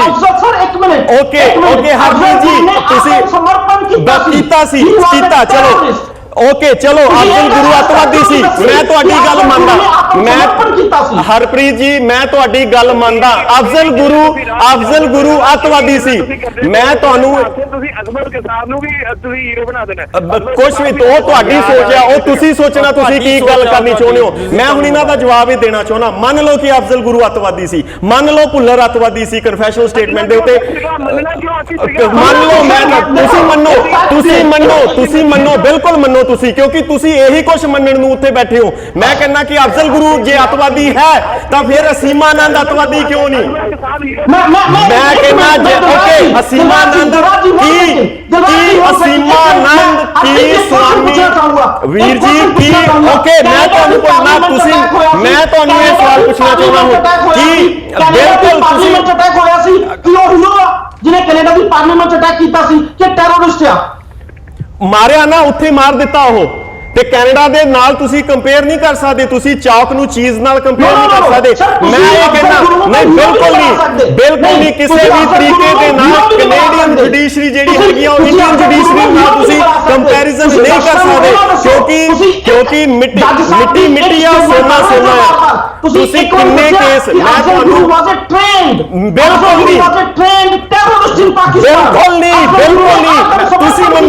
ਤੁਸੀਂ ਮੰਨੋ ਜੋ ਤੁਸੀਂ ਮੰਨਣਾ ਚਾਹੁੰਦੇ ਹੋ, ਤੁਸੀਂ ਜੋ ਮੰਨਣਾ ਚਾਹੁੰਦੇ। ਮੈਂ ਤੁਹਾਨੂੰ ਓਕੇ ਮੈਂ ਇਹ ਕਹਿਣਾ ਕਿ ਹਾਂ ਅਫਜ਼ਲ ਗੁਰੂ ਅੱਤਵਾਦੀ ਸੀ। ਜੇ ਤੁਸੀਂ ਮੰਨੋ ਕਿ ਜਿਹੜਾ ਸ਼੍ਰੀਕਾਂਤ ਪੁਰੋਹਿਤ ਉਹ ਵੀ ਅੱਤਵਾਦੀ ਆ, ਜੇ ਤੁਸੀਂ ਮੰਨੋ ਕਿ ਜਿਹੜਾ ਸ਼ਰਧਾਨੰਦ ਸਵਾਮੀ ਸੀ ਉਹ ਵੀ ਅੱਤਵਾਦੀ ਆ, ਜੇ ਤੁਸੀਂ ਮੰਨੋ ਅਸੀਮਾਨੰਦ ਅੱਤਵਾਦੀ ਆ, ਤੇ ਮੈਂ ਮੰਨਣ ਨੂੰ ਤਿਆਰ ਸੀਗਾ ਕਿ ਹਾਂ ਉਹਨੇ ਵੀ ਕਿਉਂਕਿ ਕਨਫੈਸ਼ਨਲ ਸਟੇਟਮੈਂਟ ਦਿੱਤੀ ਆ ਜਿਹਦੇ ਕਰਕੇ ਉਹਨੂੰ ਤੁਸੀਂ ਉਹ ਕੀਤਾ। ਇਹ ਕਿਹੜੇ ਲੌਜੀਕ ਨੇ ਜੀ? ਤੁਹਾਡਾ ਕਿਹੜਾ ਲੌਜਿਕ ਆ? ਫਿਰ ਤੁਹਾਡਾ ਕਿਹੜਾ ਲੌਜਿਕ ਆ? ਤੁਹਾਨੂੰ ਓਕੇ ਤੁਹਾਡੇ ਕੋਲ ਕੀ ਪਾਵਰ ਹੈ ਇਹ ਕਹਿਣ ਦੀ ਕਿ ਉਹ ਅੱਤਵਾਦੀ ਆ ਤੇ ਉਹ ਅੱਤਵਾਦੀ ਆ? ਜੇ ਤੁਸੀਂ ਇੱਕ ਪੈਰਾਮੀਟਰ ਓਕੇ ਤੁਸੀਂ ਕਹੋਗੇ ਜਿਹਨੇ ਕੈਨੇਡੀਅਨ ਪਾਰਲੀਮੈਂਟ ਅਟੈਕ ਕੀਤਾ ਸੀ ਹੀਰੋ ਆ। ਤੇ ਜਿਹੜਾ ਸ਼ਤਾਬਦੀ ਐਕਸਪ੍ਰੈਸ ਦੇ ਉੱਤੇ 68 ਬੰਦੇ ਮਾਰੇ ਤੁਸੀਂ, ਜਿਹੜੇ ਇਹਨਾਂ ਅੱਤਵਾਦੀਆਂ ਨੇ 68 ਬੰਦੇ ਮਾਰੇ ਨੇ ਸ਼ਤਾਬਦੀ ਦੇ ਉੱਤੇ ਉਹ ਕਰਕੇ, ਕੀ ਉਹ ਬੇਕਸੂਰ ਕੀ ਉਹ ਅੱਤਵਾਦੀ ਸੀ? 68 ਬੰਦੇ ਉੱਥੇ ਮਾਰੇ ਗਏ ਨੇ ਸ਼ਤਾਬਦੀ ਐਕਸਪ੍ਰੈਸ ਦੇ ਵਿੱਚ, ਕੀ ਉਹ ਅੱਤਵਾਦੀ ਸੀ? ਅਸੀਂ ਕਦੋਂ ਕਹਿ ਰਹੇ ਆ ਕਿ ਉਹ ਗਲਤ ਨਹੀਂ ਸੀ। ਮੇਰਾ ਸਵਾਲ ਹੈ ਕਿ ਮੇਰਾ ਸਵਾਲ ਹੈ ਜੇ ਉਹ ਅੱਤਵਾਦੀ ਹੈ, ਜੇ ਮੇਰਾ ਸਵਾਲ ਨਹੀਂ ਕਰ ਸਕਦੇ ਹਰਪ੍ਰੀਤ ਜੀ, ਮੇਰਾ ਸਵਾਲ ਇਹ ਆ ਕਿ ਜੇਕਰ ਅਫਜ਼ਲ ਗੁਰੂ ਨੇ ਬੰਦੇ ਮਾਰੇ ਤੇ ਉਹ ਅੱਤਵਾਦੀ ਆ, ਸ਼ਰਧਾਨੰਦ ਅੱਤਵਾਦੀ ਕਿਉਂ ਨਹੀਂ? ਅਸੀਮਾਨੰਦ ਅੱਤਵਾਦੀ ਕਿਉਂ ਨਹੀਂ? ਹਰਪ੍ਰੀਤ ਜੀ ਮੈਨੂੰ ਟਾਈਮ ਤੁਸੀਂ ਚਾਹੀਦਾ ਹੋਊਗਾ ਕੰਪੈਰੀਜ਼ਨ ਤਾਂ please। ਦੇਖੋ ਆਪਣਾ ਭਗਤ ਸਿੰਘ ਨੇ ਜਦੋਂ ਨਹੀਂ, ਬੋਲ ਨਹੀਂ। ਚੁੱਕਿਆ ਸੀ ਪਾਰਲੀਮੈਂਟ 'ਚ ਉਹਨੇ ਆਵਾਜ਼ ਕੀਤੀ ਸੀ ਤੇ ਪਾਰਲੀਮੈਂਟ ਜਿਹੜੀ ਸ਼ਤਾਬਦੀ ਐਕਸਪ੍ਰੈਸ ਦੇ ਵਿੱਚ ਜਿਹੜੀ ਸ਼ਤਾਬਦੀ ਐਕਸਪ੍ਰੈਸ ਦੇ ਵਿੱਚ ਬੰਦੇ ਮਾਰੇ ਗਏ, ਜਿਹੜੇ ਸ਼ਤਾਬਦੀ ਐਕਸਪ੍ਰੈਸ ਦੇ ਬੰਦੇ ਮਾਰੇ ਗਏ, ਕਿ ਉਹਨਾਂ ਦਾ ਖੂਨ ਲਾਲ ਨਹੀਂ ਸੀ ਕਿ ਜਿਹੜੇ ਉਹ ਮਰੇ ਨੇ। ਕੰਪੇਅਰ ਕਰ ਸਕਦੇ ਹੋ ਤੁਸੀਂ? ਅਸੀਂ ਇੱਥੇ ਗੱਲ ਅਫਜ਼ਲ ਗੁਰੂ ਦੀ ਹੁੰਦੀ ਕੀ ਉਹ ਟੈਰਰਿਸਟ ਸੀਗਾ ਕਿ ਨਹੀਂ? ਤੁਸੀਂ ਕਹਿੰਦੇ ਹੋ ਕਿ ਉਹ ਹੀਰੋ ਸੀ, ਉਹਨੂੰ ਹੀਰੋ ਨਾ ਪਲੀਜ਼ ਬਣਾਓ। ਕਿਹਨੇ ਕਿਹਾ ਨਹੀਂ ਤੁਸੀਂ ਮੈਂ ਤੁਹਾਡੇ ਅੱਗੇ ਸਵਾਲ ਇਹ ਸੀਗਾ, ਸਵਾਲ ਤੁਹਾਡੇ ਅੱਗੇ ਸਾਰੇ ਨਹੀਂ, ਬਿਲਕੁਲ ਨਹੀਂ, ਤੁਸੀਂ ਮੇਰੇ ਮੂੰਹ ਚੋਂ ਇਹ ਗੱਲਾਂ ਕਢਾਈਆਂ ਨੇ। ਮੈਂ ਓਕੇ, ਤੁਸੀਂ ਗੱਲ ਜਾਂ ਤਾਂ ਸਮਝਣੀ ਨਹੀਂ ਚਾਹੁੰਦੇ, ਤੁਸੀਂ ਸਮਝਣੀ ਨਹੀਂ ਚਾਹੁੰਦੇ ਇਹ ਗੱਲ ਤੁਸੀਂ ਸਮਝਣੀ ਨਹੀਂ ਚਾਹੁੰਦੇ। ਇਹ ਗੱਲ ਕਿੱਥੋਂ ਹੋਊਗੀ? ਇਹ ਗੱਲ ਕਿੱਥੋਂ ਦੋ ਹੋਊਗੀ? ਤਿੰਨ ਕਾਲਰ ਜੁੜ ਚੁੱਕੇ ਨੇ, ਮੈਂ ਇੱਕ ਕਾਲਰ ਜੁੜ ਚੁੱਕੇ ਨੇ, ਮੈਂ ਕਾਲ ਜ਼ਰੂਰ ਲੈਣਾ ਚਾਹੂੰਗਾ। ਸਤਿ ਸ਼੍ਰੀ ਅਕਾਲ ਜੀ। ਹਾਂਜੀ ਸਰ, ਤੁਹਾਡਾ ਲਾਸਟ 4 ਨੰਬਰ ਹੈ 5060। ਹਾਂਜੀ ਮੈਂ ਪ੍ਰਾਂਤੋ ਤੋਂ ਬੋਲਦਾ ਜੀ, ਹਰਜੀਤ ਸਿੰਘ। ਹਾਂਜੀ ਹਰਦੀਪ ਸਿੰਘ ਜੀ, ਕੀ ਕਹਿਣਾ ਚਾਹੋਗੇ ਸਰ? ਹਾਂਜੀ ਕੀ ਕਹਿਣਾ ਚਾਹੋਗੇ ਸਰ, ਤੁਸੀਂ ਆਨ 에ਅਰ ਜੋ? ਮੈਂ ਵੀ ਕਹਿਣਾ ਚਾਹੁੰਦਾ ਕਿ ਤੁਸੀਂ ਆਪਣੇ ਵੀਰ ਜੀ ਕਲੀਨ ਸ਼ੇਵਨ ਜਿਹੜੇ ਜ਼ਿਆਦਾ ਰੌਲਾ ਪਾ ਕੇ ਸੱਚ ਨਹੀਂ ਹੋ ਜਾਂਦਾ ਹੁੰਦਾ, ਉਹਦੀਆਂ ਗੱਲਾਂ ਵੀ ਨਾਲ ਸੁਣੋ। ਬਿਲਕੁਲ ਰਾਈਟ ਕਹਿ ਰਹੇ ਹੋ ਤੁਸੀਂ। ਕਿਵੇਂ ਕਹਿ ਸਕਦੇ ਆ? ਤੇ ਤੁਸੀਂ ਅਫਜ਼ਲ ਗੁਰੂ ਨੂੰ ਭਗਤ ਸਿੰਘ ਨਾਲ ਕੰਪੇਅਰ ਕਰਦੇ ਹੋ? ਟੀਵੀ ਚੈਨਲ ਤੇ ਬਹਿ ਕੇ ਸਰ ਤੁਸੀਂ ਮੈਨੂੰ ਇਹ ਕਹਿ ਰਹੇ ਹੋ ਮੈਂ ਟੀਵੀ ਚੈਨਲ ਤੇ ਬਹਿ ਕੇ ਇੱਕ ਟੈਰਰਿਸਟ ਨੂੰ ਮੈਂ ਹੀਰੋ ਬਣਾਵਾਂ? ਸੌਰੀ ਸਰ, ਮੈਂ ਨਹੀਂ ਬਣਾਉਂਗਾ। ਜਿੰਨਾ ਕਿ ਮੈਨੂੰ ਲਾਅ ਪਤਾ ਮੈਂ ਨਹੀਂ ਬਣਾਉਂਗਾ। ਹਾਂ, ਜੇ ਤੁਸੀਂ ਮੈਨੂੰ ਇਹ ਕਹਿ ਰਹੇ ਹੋ ਸਰਬਜੀਤ ਨੂੰ ਟੈਰਰਿਸਟ, ਬਿਲਕੁਲ ਰੱਖ ਲੂੰਗਾ, ਮੈਂ ਬਿਲਕੁਲ ਰੱਖ ਲੂੰਗਾ। ਆਨਸਰ ਸੁਣੋ। ਇੱਕ ਲਾਈਨ ਬਾਰ-ਬਾਰ ਕਰ ਰਹੇ ਆ। ਤੁਸੀਂ ਅਫਜ਼ਲ ਗੁਰੂ ਨੂੰ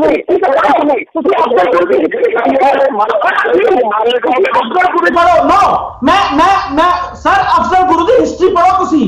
ਅਫਜ਼ਲ ਗੁਰੂ ਨੇ ਪਾਕਿਸਤਾਨ ਜਾ ਕੇ ਟ੍ਰੇਨਿੰਗ ਲਈ ਸੀ, ਉਹਨੇ ਆਤਮ ਸਮਰਪਣ ਕੀਤਾ ਸੀ। He is a terrorist and ਝੂਠ ਬੋਲ ਕੇ ਸੱਚ ਨਹੀਂ ਹੁੰਦਾ। ਸ਼੍ਰੀਕਾਂਤ ਓਕੇ, ਹਰਪ੍ਰੀਤ ਜੀ ਓਕੇ, ਹਰਪ੍ਰੀਤ ਜੀ ਸ਼੍ਰੀਕਾਂਤ ਪੁਰੋਹਿਤ ਨੇ ਕੀ ਟ੍ਰੇਨਿੰਗ ਨਹੀਂ ਲਈ? ਤੁਸੀਂ ਇਹ ਕਹਿ ਰਹੇ ਹੋ ਕਿ ਮੈਂ ਹਰਪ੍ਰੀਤ ਜੀ ਮੈਂ ਨਹੀਂ ਕਹੂੰਗਾ ਸਰ। ਤੁਸੀਂ ਹਰਪ੍ਰੀਤ ਜੀ ਹੀਰੋ ਤੁਸੀਂ ਕਹੋ, ਤੁਸੀਂ ਕਹਿਣਾ ਟੈਰਰਿਸਟ ਨੂੰ ਹੀਰੋ ਤੁਸੀਂ ਕਹੋ, ਬਟ ਮੈਂ ਨਹੀਂ ਕਹੂੰਗਾ। ਇਹ ਝੂਠ ਬੋਲ ਕੇ ਸੱਚ ਨਹੀਂ ਹੋ ਸਕਦੇ ਸਰ, ਝੂਠ ਬੋਲ ਕੇ ਸੱਚ ਨਹੀਂ ਹੋ ਸਕਦੇ। ਗਲਤ ਦਲੀਲਾਂ ਦੇ ਕੇ ਸੱਚ ਨਹੀਂ ਹੋ ਸਕਦੇ। ਤੁਸੀਂ ਗਲਤ ਦਲੀਲਾਂ ਦੇ ਕੇ ਸੱਚ ਨਹੀਂ ਹੋ ਸਕਦੇ। ਬਿਲਕੁਲ ਤੁਸੀਂ ਗਲਤ ਦਲੀਲਾਂ ਦੇ ਕੇ ਸੱਚ ਨਹੀਂ ਹੋ ਸਕਦੇ। ਬੋਲ ਕੇ ਰੌਲਾ ਪਾ ਕੇ ਸੱਚ ਨਹੀਂ।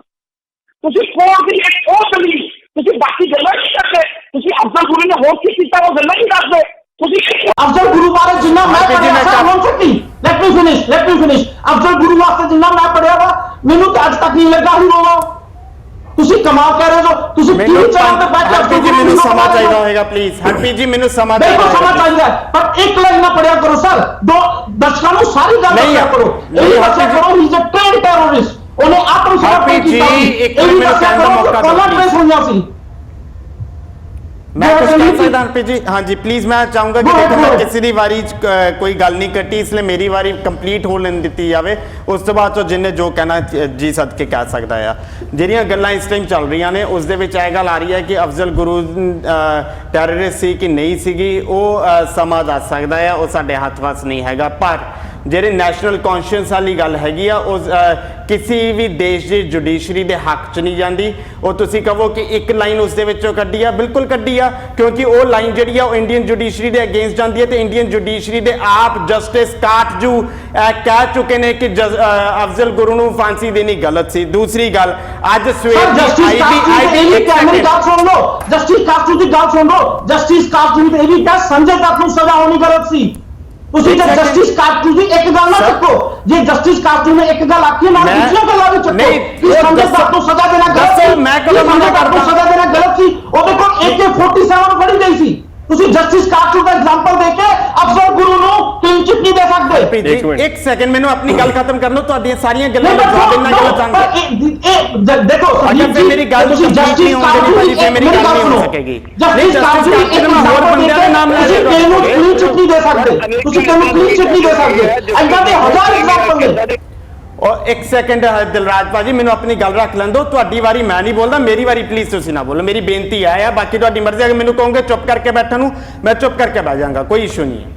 Sandeep ji I agree with that, ਪਰ ਤੁਸੀਂ ਕਿ ਇੱਕ ਬੰਦੇ ਦੀ ਸਟੇਟਮੈਂਟ ਤੇ ਕਿ ਨੂੰ ਕਲੀਨ ਚਿੱਟ ਨਹੀਂ ਦੇ ਸਕਦੇ, ਤੁਹਾਨੂੰ ਦੂਜਾ ਪੱਖ ਵੀ ਵੇਖਣਾ ਪਊਗਾ। ਤੁਸੀਂ ਕੀ ਕਰ ਰਹੇ ਹੋ? ਤੁਸੀਂ ਇੱਕ ਪੱਖ ਦੇਖ ਰਹੇ ਹੋ, ਦੋ ਚਾਰ ਪੁਆਇੰਟ ਦੇਖ ਰਹੇ ਹੋ। ਇੱਕ ਸੈਕਿੰਡ, ਮੇਰੇ ਕੋਲੇ ਕੋਈ ਕਲਮ ਨਹੀਂ ਹੈ ਕਿ ਮੈਂ ਕਿਹਨੂੰ ਕਲੀਨ ਚਿੱਟ ਦੇਣੀ ਹੈ ਕਿਹਨੂੰ ਨਹੀਂ ਕਲੀਨ ਚਿੱਟ ਦੇਣੀ ਹੈਗੀ, ਇਹ ਤਾਂ ਮੇਰੇ ਪਾਵਰ 'ਚ ਨਹੀਂ ਆਉਂਦਾ ਹੈਗਾ। IB ਡਾਇਰੈਕਟਰ ਅੱਜ ਸਵੇਰ ਦੀ ਇੰਡੀਅਨ ਐਕਸਪ੍ਰੈਸ ਦੀ ਸਟੇਟਮੈਂਟ ਆ ਜਿਸ ਦੇ ਵਿੱਚ ਉਹ ਕਹਿੰਦਾ ਹੈ ਕਿ ਅਫਜ਼ਲ ਗੁਰੂ ਵਾਜ਼ ਫਰੇਮਡ। ਹੁਣ IB ਡਾਇਰੈਕਟਰ ਦੇ ਉੱਤੇ ਵੀ ਤੁਸੀਂ ਉਂਗਲਾਂ ਚੱਕੋ। ਤੀਸਰੀ ਗੱਲ, ਇਸ ਗੱਲ ਦੇ ਉੱਤੇ ਮੈਨੂੰ ਪਤਾ ਕਈ ਜਣਿਆਂ ਨੂੰ ਪ੍ਰੋਬਲਮ ਆਣੀ ਹੈ, ਪਰ ਇੱਕ ਗੱਲ ਤੱਥ ਨੂੰ ਸਮਝਣ ਦੀ ਕੋਸ਼ਿਸ਼ ਕਰੋ। ਲਾਅ ਆਫ ਲੈਂਡ ਦੀ ਅਗਰ ਤੁਸੀਂ ਗੱਲ ਕਰਦੇ ਹੋ, ਹਰਪ੍ਰੀਤ ਜੀ ਨੇ ਗੱਲ ਕੀਤੀ, ਦਿਲਰਾਜ ਨੇ ਵੀ ਥੋੜੀ ਜੀ ਗੱਲ ਉਸ ਦੇ ਉੱਤੇ ਕੀਤੀ ਕਿ ਜਿਹੜਾ ਬੰਦਾ ਪਾਕਿਸਤਾਨ ਦੇ ਵਿੱਚ ਸੀਗਾ ਸਰਬਜੀਤ, ਉਹਨੂੰ ਲਾਅ ਆਫ ਲੈਂਡ ਨੇ ਟੈਰਰਿਸਟ ਕਿਹਾ, ਇਸ ਲਈ ਉਹ ਗਿਲਟੀ ਸੀਗਾ। ਲਾਅ ਆਫ ਲੈਂਡ ਨੇ ਅਫਜ਼ਲ ਗੁਰੂ ਨੂੰ ਟੈਰਰਿਸਟ ਕਿਹਾ, ਇਸ ਲਈ ਉਹ ਗਿਲਟੀ ਸੀ। ਉਹਦੇ ਲਈ ਕੁਝ ਮੈਂ ਇਹ ਗੱਲ ਨਹੀਂ ਕਹੀ ਕਿ ਲਾਅ ਆਫ ਲੈਂਡ ਨੇ ਟੈਰਰਿਸਟ ਕਿਹਾ ਇਸ ਲਈ ਉਹ ਗਿਲਟੀ ਸੀ। ਮੈਂ ਇਹ ਗੱਲ ਕਹੀ ਕਿ ਮੈਂ ਸਰਬਜੀਤ ਨੂੰ ਹੀਰੋ ਨਹੀਂ ਮੰਨਦਾ। ਮੈਂ ਇਸ ਟੀਵੀ ਚੈਨਲ ਉੱਤੇ ਹੀ ਇਦਾਂ ਦੀ ਡਿਬੇਟ ਕਰ ਚੁੱਕਿਆ ਹਾਂ ਜਿੱਥੇ ਮੈਂ ਸਰਬਜੀਤ ਨੂੰ ਡਿਫੈਂਡ ਨਹੀਂ ਕੀਤਾ। ਮੈਂ ਦੂਜੀ ਸਾਈਡ ਤੇ ਸੀ ਤੇ ਮੈਂ ਇਹ ਕਹਿ ਰਿਹਾ ਸੀ ਕਿ ਜੇ ਇੰਡੀਆ ਵਿੱਚ ਅਸੀਂ ਕਿਹਨੂੰ ਟੈਰਰਿਸਟ ਆਨੇ ਆ ਤੇ ਅਸੀਂ ਅਸੀਂ ਚਾਹੁੰਦੇ ਹਾਂ ਕਿ ਕੋਰਟ ਨੂੰ ਸਜ਼ਾ ਦੇਵੇ, ਅਸੀਂ ਸਰਬਜੀਤ ਨੂੰ ਕਲੀਨ ਚਿੱਟ ਨਹੀਂ ਦੇ ਸਕਦੇ। ਹਾਂ ਹਰਪ੍ਰੀਤ ਜੀ, ਨਹੀਂ ਕਲੀਨ ਚਿੱਟ ਤਾਂ ਉਹ ਕੋਈ ਇਸ਼ੂ ਨਹੀਂ ਆ। ਜਦੋਂ ਲਾਅ ਆਫ ਲੈਂਡ ਦੀ ਗੱਲ ਕਰਨੀ ਆ ਤੇ ਲਾਅ ਆਫ ਲੈਂਡ ਦੀ ਅਗਰ ਜਦੋਂ ਤੁਸੀਂ ਗੱਲ ਕਰੋਗੇ ਉਦੋਂ ਸ਼ਹੀਦ ਭਗਤ ਸਿੰਘ, ਸ਼ਹੀਦ ਉਦਮ ਸਿੰਘ, ਸ਼ਹੀਦ ਕਰਤਾਰ ਸਿੰਘ ਸਰਾਭਾ, ਹੋਰ ਅਨੇਕਾਂ ਲੰਬੀ ਲਿਸਟ ਆ। ਉਹਨਾਂ ਨੂੰ ਇੱਕ ਸੈਕਿੰਡ ਹਰਪ੍ਰੀਤ ਜੀ, ਇੱਕ ਸੈਕਿੰਡ ਮੈਂ ਤੁਹਾਡੀ ਗੱਲ ਦਾ ਆ ਰਿਹਾ। ਕਰਤਾਰ ਸਿੰਘ ਸਰਾਭਾ ਇਹ ਐਗਜ਼ਾਮਪਲ ਦੇ ਕੇ ਪ੍ਰੂਵ ਕੀ ਕਰਨਾ ਚਾਹੁੰਦੇ ਹੋ? ਦੱਸ ਰਹੇ ਤੁਸੀਂ ਅਫਜ਼ਲ ਗੁਰੂ ਨਾਲ ਕੰਪੇਅਰ ਨਾ ਕਰੋ ਸਰ। ਨਹੀਂ ਤੁਸੀਂ ਅਫਜ਼ਲ ਗੁਰੂ ਨਾਲ ਕੰਪੇਅਰ ਕਰ ਸਕਦੇ। ਤੁਸੀਂ ਕਿਸੇ ਨੂੰ ਹਰਪ੍ਰੀਤ ਜੀ ਦੇਖੋ, ਜੇ ਪੈਨਲਿਸਟ ਲੈ ਕੇ ਆਏ ਹੋ, ਜੇਕਰ ਤਾਂ ਤੁਸੀਂ ਗੱਲ ਸੁਣਨੀ ਚਾਹੁੰਦੇ ਹੋ ਤੇ ਬੇਸ਼ੱਕ ਇਹ ਗੱਲ ਨੂੰ, ਕਿਉਂਕਿ ਤੁਸੀਂ ਸਮਝਣਾ ਨਹੀਂ ਚਾਹੁੰਦੇ ਇੱਕ ਗੱਲ ਨੂੰ, ਜੋ ਸੰਦੀਪ ਸਿੰਘ ਕਹਿ ਰਹੇ ਨੇ ਬੜੀ ਸਪਸ਼ਟ ਇਹ ਕਹਿ ਰਹੇ ਨੇ ਕਿ ਤੁਸੀਂ ਜਦੋਂ ਲੈਂਡ ਆਫ ਲਾਅ ਦੀ ਗੱਲ ਕਰਦੇ ਆ, ਹੋ ਸਕਦਾ ਉਸ ਲੈਂਡ ਆਫ ਲਾਅ ਦੇ ਵਿੱਚ ਜਿਹੜੇ ਅੱਜ ਅੱਤਵਾਦੀ ਨੇ ਉਹ ਕੱਲ ਜਿਹੜੇ ਹੈਗੇ ਕਿਸੇ ਮੁਲਕ ਦੇ ਲਈ ਉਹ ਹੀਰੋ ਹੋਣ। ਬਹੁਤ ਸਾਰੇ ਕੇਸਸ ਨੇ ਅਫਜ਼ਲ ਗੁਰੂ ਤੁਹਾਡੇ ਲਈ ਹੋ ਸਕਦਾ ਕਿ ਉਹ ਮੁਜਰਮ ਹੋਵੇ, ਪਰ ਜਿਹੜੇ ਉਹਨਾਂ ਦੇ ਲੋਕ ਨੇ ਉਹ ਲੱਖਾਂ ਦੀ ਤਾਦਾਦ ਦੇ ਵਿੱਚ ਜਿਹੜੇ ਨੇ ਉਹਦੇ ਲਈ ਇਕੱਠੇ ਹੁੰਦੇ ਨੇ। GNU ਦੇ ਵਿੱਚ ਜਿਹੜਾ ਰੱਟਾ ਪਿਆ ਉਹਦੇ ਵਿੱਚ ਵੀ ਇਹ ਗੱਲ ਆਈ ਆ ਕਿ ਤੁਸੀਂ ਅਫਜ਼ਲ ਗੁਰੂ ਨੂੰ ਫਾਂਸੀ ਕਿਉਂ ਦਿੱਤੀ। ਓਕੇ ਇੱਕ ਮਿੰਟ ਹਰਪ੍ਰੀਤ ਜੀ, ਸੰਦੀਪ ਸਿੰਘ, ਇੱਕ ਮਿੰਟ ਵੀਰ ਜੀ ਮੇਰੇ, ਨਹੀਂ ਮੈਂ ਹੀਰੋ, ਤੁਸੀਂ ਨਾ ਇਹ ਗੱਲ ਕਰੋ ਵੀ ਹਾਂ ਬਿਨ ਲਾਦਨ ਨੂੰ ਮੈਂ ਹੀਰੋ ਬਣਾਉਣ ਲਿਆ। ਤੁਸੀਂ ਇਹ ਦੱਸੋ ਵੀ ਤੁਸੀਂ ਜੁਡੀਸ਼ਰੀ ਨੂੰ ਹੀਰੋ ਬਣਾਉਣਾ ਚਾਹੁੰਦੇ ਹੋ? ਤੁਸੀਂ ਜੁਡੀਸ਼ਰੀ ਹੋ, ਤੁਸੀਂ ਇਹਦਾ ਮਤਲਬ ਤੁਸੀਂ ਭਾਰਤ ਦੀ ਜੁਡੀਸ਼ਰੀ, ਇੱਕ ਮਿੰਟ ਨਹੀਂ, ਤੁਸੀਂ ਇਹਦਾ ਮਤਲਬ ਤੁਸੀਂ ਇਹ ਕਹਿਣਾ ਚਾਹੁੰਦੇ ਹੋ ਕਿ ਜਿਹੜੇ ਇਰਾਕ ਦੇ ਵਿੱਚ ਬੰਦੇ ਮਰੇ ਨੇ ਉਹ ਸਾਰੇ ਅੱਤਵਾਦੀ ਸੀ? ਤੁਸੀਂ ਇਹ ਕਹਿਣਾ ਚਾਹੁੰਦੇ ਹੋ ਸੀਰੀਆ ਦੇ ਵਿੱਚ ਜਿਹੜੇ ਬੰਦੇ ਮਰੇ ਨੇ ਉਹ ਅੱਤਵਾਦੀ ਸੀ ਸਾਰੇ? ਜਿਹੜਾ 2 ਸਾਲ ਦਾ ਬੱਚਾ ਜਿਹੜਾ ਉਹ ਅੱਤਵਾਦੀ ਸੀ? ਜਿਹੜੇ 3-3 ਸਾਲ ਦੀਆਂ ਬੱਚੀਆਂ ਉਹ ਅੱਤਵਾਦੀ ਸੀ? ਜਿਹੜੀਆਂ ਗੱਲਾਂ ਕਰਦੇ ਹੋ ਤੁਸੀਂ। ਫਿਰ ਉਹ ਤੋਂ ਅੱਗੇ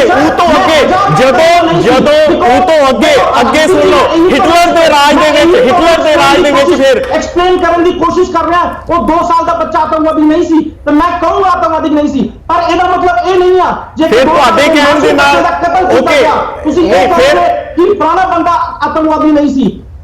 ਹਾਂ ਐਵਰੀ ਟਾਈਮ ਤੁਸੀਂ ਸਿਚੁਏਸ਼ਨ ਦੇਖੋਗੇ, ਸਿਚੁਏਸ਼ਨ ਦੇਖ ਕੇ ਉਹਨੂੰ ਸਟੱਡੀ ਕਰਕੇ ਫਿਰ ਮੈਂ ਤੁਹਾਡੇ ਅੱਗੇ ਇੱਕੋ ਹੀ ਸਵਾਲ ਸੀ, ਤੁਹਾਡੇ ਅੱਗੇ ਬਿਲਕੁਲ ਦੇਖੋ ਹਰਪ੍ਰੀਤ ਜੀ, ਤੁਹਾਡੇ ਅੱਗੇ ਸਿਰਫ ਇੱਕੋ ਹੀ ਸਵਾਲ ਸੀ, ਜੇ ਭੁੱਲਰ ਅੱਤਵਾਦੀ ਹੈ ਫਾਂਸੀ ਲਾ ਦਿਓ, ਸਾਨੂੰ ਕੋਈ ਪ੍ਰੋਬਲਮ ਨਹੀਂ। ਜੇ ਹਰਜਿੰਦਰ ਸਿੰਘ ਜਿੰਦਾ, ਭਾਈ ਸੁਖਦੇਵ ਸਿੰਘ ਸੁੱਖਾ, ਇੱਕ ਮਿੰਟ ਮੈਨੂੰ ਗੱਲ ਪੂਰੀ ਕਰਨ ਦਿਓ। ਹੁਣ ਜੇ ਹਰਜਿੰਦਰ ਸਿੰਘ ਜਿੰਦਾ, ਸੁਖਦੇਵ ਸਿੰਘ ਸੁੱਖਾ ਅੱਤਵਾਦੀ ਸੀ, ਫਾਂਸੀ ਲਾ ਦਿਓ, ਠੀਕ ਆ।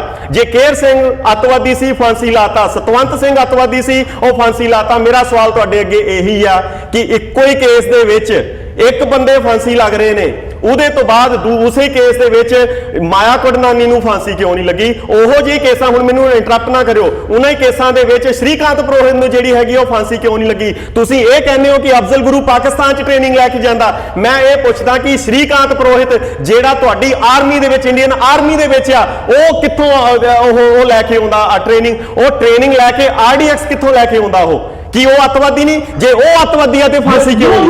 ਮਾਇਆ ਕੁੰਡਾਨੀ ਨੂੰ ਫਾਂਸੀ ਕਿਉਂ ਨਹੀਂ? ਅਸੀਮਾ ਆਨੰਦ ਨੂੰ ਫਾਂਸੀ ਕਿਉਂ ਨਹੀਂ? ਸ਼ਰਧਾ ਆਨੰਦ ਨੂੰ ਫਾਂਸੀ ਕਿਉਂ ਨਹੀਂ? ਦੇਖੋ ਪ੍ਰੋਬਲਮ ਹੈ ਹਰਪ੍ਰੀਤ ਜੀ ਐਂਡ ਸੰਦੀਪ ਜੀ, ਤੁਸੀਂ ਬਿਲਕੁਲ ਕੰਪੇਅਰ ਕਰਾਂਗੇ, ਬਿਲਕੁਲ ਕੰਪੇਅਰ ਕਰਾਂਗੇ, ਇੱਥੇ ਬਿਲਕੁਲ ਕੰਪੇਅਰ ਕਰਾਂਗੇ। ਜੇ ਕਾਨੂੰਨ ਇੱਕ ਹੈ, ਜੇ ਕਾਨੂੰਨ ਇੱਕ ਆ, ਜੇ ਕਾਨੂੰਨ ਇੱਕ ਆ ਤੇ ਫਿਰ ਸਜ਼ਾਵਾਂ ਦੋ ਕਿਉਂ? ਜੇ ਕਾਨੂੰਨ ਇੱਕ ਆ ਤੇ ਸਜ਼ਾਵਾਂ ਕਿਉਂ ਆ? ਮੈਂ ਕਹਿੰਦਾ ਮੈਂ ਕਿਸ ਕਰੂੰਗਾ, ਬਿਲਕੁਲ ਕਰਨੀ ਇਹ ਬਣਦੀ ਹੈ ਸਾਡੀ ਗੱਲ, ਕਿਉਂਕਿ ਤੁਸੀਂ ਪਿਕ ਐਂਡ ਚੂਜ਼ ਕਰਦੇ ਹੋ, ਤੁਸੀਂ ਪਿਕ ਐਂਡ ਚੂਜ਼ ਕਰਦੇ ਹੋ, ਤੁਸੀਂ ਪਿਕ ਐਂਡ ਚੂਜ਼ ਕਰਦੇ ਹੋ, ਤੁਸੀਂ ਪਿਕ ਐਂਡ ਚੂਜ਼ ਕਰਦੇ ਹੋ। ਜੋ ਉਹਨਾਂ ਦੇ ਕੇਸ ਵਿੱਚ ਗਲਤੀਆਂ ਇਹ ਕੰਟੈਕਸਟ ਦੇ ਵਿੱਚ ਜਿਹੜੀ ਗੱਲ ਮੈਂ ਕਹੀ ਸੀ ਉਹ ਕੰਟੈਕਸਟ ਦੇ ਵਿੱਚ ਕਹੀ ਸੀ, ਕਿਉਂਕਿ ਤੁਸੀਂ ਜੇਲ੍ਹ ਆ ਕੇ ਗੱਲ ਕੀਤੀ, ਮੈਂ ਜੇਲ੍ਹ ਆ ਕੇ ਗੱਲ ਕੀਤੀ। ਇੱਕ ਤੁਸੀਂ ਦੇਖੋ, ਤੁਸੀਂ ਕੰਪੈਰੀਜ਼ਨ ਨਹੀਂ ਕਰ ਸਕਦੇ। ਤੁਸੀਂ ਕਿਉਂ ਨਹੀਂ ਕਰ ਸਕਦੇ? ਪੁਰਾਣੇ ਕਿਉਂ ਨਹੀਂ ਕਰ ਸਕਦੇ? ਕਿਉਂ? ਇਹਦਾ ਮਤਲਬ ਆਹ ਬੰਦੇ ਨੇ ਕਤਲ ਕੀਤਾ। ਨੋ ਸਰ, ਤੁਹਾਨੂੰ ਕੇਸ ਸਟੱਡੀ ਕਰਨਾ ਪਊਗਾ। ਮੈਂ ਕੰਪੈਰੀਜ਼ਨ ਉੱਤੇ ਕੀ ਓਕੇ ਇੰਟਰਪ੍ਰੀਟੇਸ਼ਨ ਕੌਣ ਕਰਦਾ? ਤੁਸੀਂ ਕਰਦੇ ਹੋ, ਮੈਂ ਕਰਦੇ ਹੋ, ਅਸੀਂ ਕੰਪਿਊਟਰ ਆ, ਅਸੀਂ ਬੰਦੇ ਆ। ਸਾਡੀਆਂ ਜਿਹੜੀਆਂ ਨੇ ਉਹ ਕਿਤੇ ਨਾ ਕਿਤੇ ਸਾਡੀਆਂ ਧਾਰਨਾਵਾਂ ਜੁੜੀਆਂ ਹੋਈਆਂ ਨੇ, ਸਾਡੀਆਂ ਭਾਵਨਾਵਾਂ ਜੁੜੀਆਂ ਹੋਈਆਂ ਨੇ। ਮੈਂ ਤੁਹਾਡੇ ਨਾਲ ਗੱਲ ਕਰਦੇ ਨਾ ਮੈਂ ਜੱਜ, ਜੇ ਮੈਂ ਜੱਜ ਆ, ਜੇ ਮੈਂ ਜੱਜ ਹੋਵਾਂ ਤੇ ਭਾਵਨਾਵਾਂ ਜੁੜੀਆਂ। ਮੈਂ ਤੁਹਾਡੇ ਅੱਗੇ ਸਵਾਲ ਇੱਕੋ ਹੀ ਆ ਕਿ ਅੱਜ ਤੱਕ ਕਿਸੇ ਵੀ ਇੱਕ ਜਿਹੜੇ ਹਿੰਦੂਤਵ ਨੂੰ ਫਾਂਸੀ ਕਿਉਂ ਨਹੀਂ ਹੋਈ? ਮੇਰਾ ਸਵਾਲ ਤੁਹਾਡੇ ਅੱਗੇ, ਮੈਂ ਤੁਹਾਡੇ ਅੱਗੇ ਕਿੰਨੇ ਕੇਸ ਦੱਸੇ ਨੇ? ਓਕੇ ਮੈਂ ਤੁਹਾਡੇ ਅੱਗੇ Sandeep Singh ji, Harpreet Singh ji, I have a collar, ਮੈਂ ਕਾਲਰ ਲੈਣਾ। ਤੁਸੀਂ ਜੋ ਕਹਿ ਰਹੇ ਜੋ ਉਹਨਾਂ ਨੂੰ ਫਾਂਸੀ ਨਹੀਂ, ਯੂ ਆਰ ਰਾਈਟ, ਉੱਥੇ ਅਸੀਂ ਤੁਹਾਡੇ ਨਾਲ ਖੜੇ ਆ। ਪਰ ਲੈਟਸ ਆਪਾਂ ਕਾਲ ਲੈਂਦੇ ਆ 4142। ਸਤਿ ਸ਼੍ਰੀ ਅਕਾਲ ਜੀ। ਹਾਂਜੀ ਸਰ, ਆਪਣਾ ਨਾਮ? ਨਾਮ ਸੁਖਰਾਮ ਸਿੰਘ ਹੈ ਜੀ। ਨਾਮ ਸਿੰਘ? ਹਾਂਜੀ ਸਰ, ਕੀ ਕਹਿਣਾ ਚਾਹੋਗੇ? ਪੁੱਛਣਾ ਚਾਹਣਾ ਵੀ ਹਿੰਦੁਸਤਾਨ ਦੇ ਵਿੱਚ ਦੋਗਲੀ ਨੀਤੀ ਕਿਉਂ? That's right. ਕਦੀ ਵੀ ਸਿੱਖਾਂ ਨੂੰ ਇਨਸਾਫ ਨਹੀਂ ਮਿਲਦਾ, ਕਦੀ ਮੁਸਲਮਾਨਾਂ ਨੂੰ ਇਨਸਾਫ ਨਹੀਂ ਮਿਲਦਾ। ਤੇ ਹਿੰਦੂਆਂ ਨੂੰ ਮਿਲ ਜਾਂਦਾ ਸਰ, ਹਿੰਦੂਆਂ ਨੂੰ ਮਿਲ ਜਾਂਦਾ ਸਰ, ਹਿੰਦੂਆਂ ਨੂੰ ਮਿਲ ਜਾਂਦਾ ਸਭ ਕੁਝ ਮਿਲਦਾ ਜੀ ਉਹਨਾਂ ਨੂੰ। ਇਹ ਤੇ ਜੱਟ ਸਰ ਕਨਈਆ ਕੁਮਾਰ ਅੱਜ ਜ਼ਮਾਨਤ ਤੇ ਆਇਆ, ਕਨਈਆ ਕੁਮਾਰ ਅੱਜ ਜ਼ਮਾਨਤ ਤੇ ਆਇਆ ਹਿੰਦੂ ਆ, ਉਹਦੇ ਬਾਰੇ ਕੀ ਕਹਿਣਾ ਚਾਹੋਗੇ? ਉਹ ਕਹਿੰਦਾ ਕਿ ਹਿੰਦੂ ਦੇ ਦੋ ਸਾਲ ਨਹੀਂ ਰੱਖਦਾ, ਬਹੁਤ ਫਰਕ ਹੈ ਜੀ। ਨਹੀਂ ਸਰ, ਮੈਨੂੰ ਮਾੜਾ ਦੱਸੋ ਕਿ ਕਨਈਆ ਕੁਮਾਰ ਹਿੰਦੂ ਆ ਸਰ? ਕਨਈਆ ਕੁਮਾਰ ਕਹਿੰਦਾ ਕਿ ਹਿੰਦੂਇਜ਼ਮ ਤੇ ਵਿਸ਼ਵਾਸ ਨਹੀਂ ਕਰਦਾ, ਮੈਂ ਹਿੰਦੂਇਜ਼ਮ ਤੇ ਵਿਸ਼ਵਾਸ ਨਹੀਂ ਰੱਖਦਾ, ਮੈਂ ਹਿੰਦੂਇਜ਼ਮ ਤੇ ਵਿਸ਼ਵਾਸ ਨਹੀਂ ਕਰਦਾ। 2 ਦਿਨ ਪਹਿਲਾਂ ਮੈਨੂੰ ਫੂਲਕਾ ਸਾਹਿਬ ਨਾਲ ਇੰਟਰਵਿਊ ਕਰਨ ਦਾ ਮੌਕਾ ਮਿਲਿਆ। ਇੱਕ ਉਹਨਾਂ ਨੇ ਬੜੀ ਵਧੀਆ ਗੱਲ ਕਹੀ ਜੋ ਸਾਨੂੰ ਸਿੱਖਾਂ ਨੂੰ ਜ਼ਰੂਰ ਸੁਣਨੀ ਚਾਹੀਦੀ ਆ, ਤੇ ਮੈਂ ਹਰਪ੍ਰੀਤ ਸਿੰਘ ਨੂੰ ਦੋਨੋਂ ਇੰਟਰਵਿਊ ਜ਼ਰੂਰ ਦੇਖਿਓ। ਉਹਨਾਂ ਨੇ ਮੈਨੂੰ ਬਾਰ-ਬਾਰ ਇੰਟਰਵਿਊ ਕਿਹਾ ਕਿ 1984 ਹਿੰਦੂ ਵਰਸਸ ਸਿੱਖ ਨਹੀਂ ਸੀ। फूलका साहब आप दो एक मिनट मेरी गल सुनो Sandeep Singh ji, let me finish, don't let me finish. Hindu versus Sikh नहीं सी 1984, कांग्रेस वर्सेस सिख सी। इस गल दी सानू सिखां नू पता नहीं क्यों भुलिया। नहीं मैं जवाब दिंदा फूलका साहब ने भुलना, मैं एविडेंसेस दिंदा। एक मिनट टाइम संदीप सिंह जी, एक मिनट फूलका साहब 1984 च आप फसे होए सी, उन्हां दी प्रेगनेंट वाइफ सी। जे तुहानू नहीं पता होवे ਤੇ ਮੋਟਰਸਾਈਕਲ ਤੇ ਪ੍ਰੈਗਨੈਂਟ ਵਾਈਫ ਨੂੰ ਲੈ ਕੇ ਮਸਾ ਪਹੁੰਚੇ ਸੀ, ਕੈਂਪ 'ਚ ਰਹਿ ਕੇ 에ਅਰ ਪਲੇਨ ਦੇ ਕਾਕਪਿਟ 'ਚ ਬੈ ਕੇ ਚੰਡੀਗੜ੍ਹ ਗਏ ਸੀ। ਤੁਸੀਂ ਹੁਣ ਇਹ ਕਹਿ ਰਹੇ ਹੋ ਕਿ ਫੂਲਕਾ ਸਾਹਿਬ ਨੂੰ ਘੱਟ ਪਤਾ 1984 ਬਾਰੇ? ਤੁਸੀਂ ਫੂਲਕਾ ਸਾਹਿਬ ਦਾ ਨਾਮ ਦਿੱਤਾ, ਮੈਂ ਤੁਹਾਨੂੰ ਹੋਰ ਨਾਮ, ਮੈਂ ਤੁਹਾਨੂੰ 10 ਨਾਮ ਦਿੰਦਾ। ਮੈਂ ਤੁਹਾਨੂੰ ਹਰਪ੍ਰੀਤ ਜੀ 10 ਨਾਮ ਦੇਣ ਲੱਗਿਆ ਆ, ਤੁਸੀਂ ਕਿੰਨਾ ਮੈਂ ਨੋਟ ਕਰਿਓ। ਨਿਰਵੈਰ ਕੌਰ, ਓਕੇ ਮੇਰੇ ਕੋਲ ਕਾਲਰ ਲੈਣਾ ਚਾਹੂੰਗਾ, ਮੈਂ ਕਾਲਰ ਲੈਣਾ ਚਾਹੂੰਗਾ ਇੱਥੇ। I think 639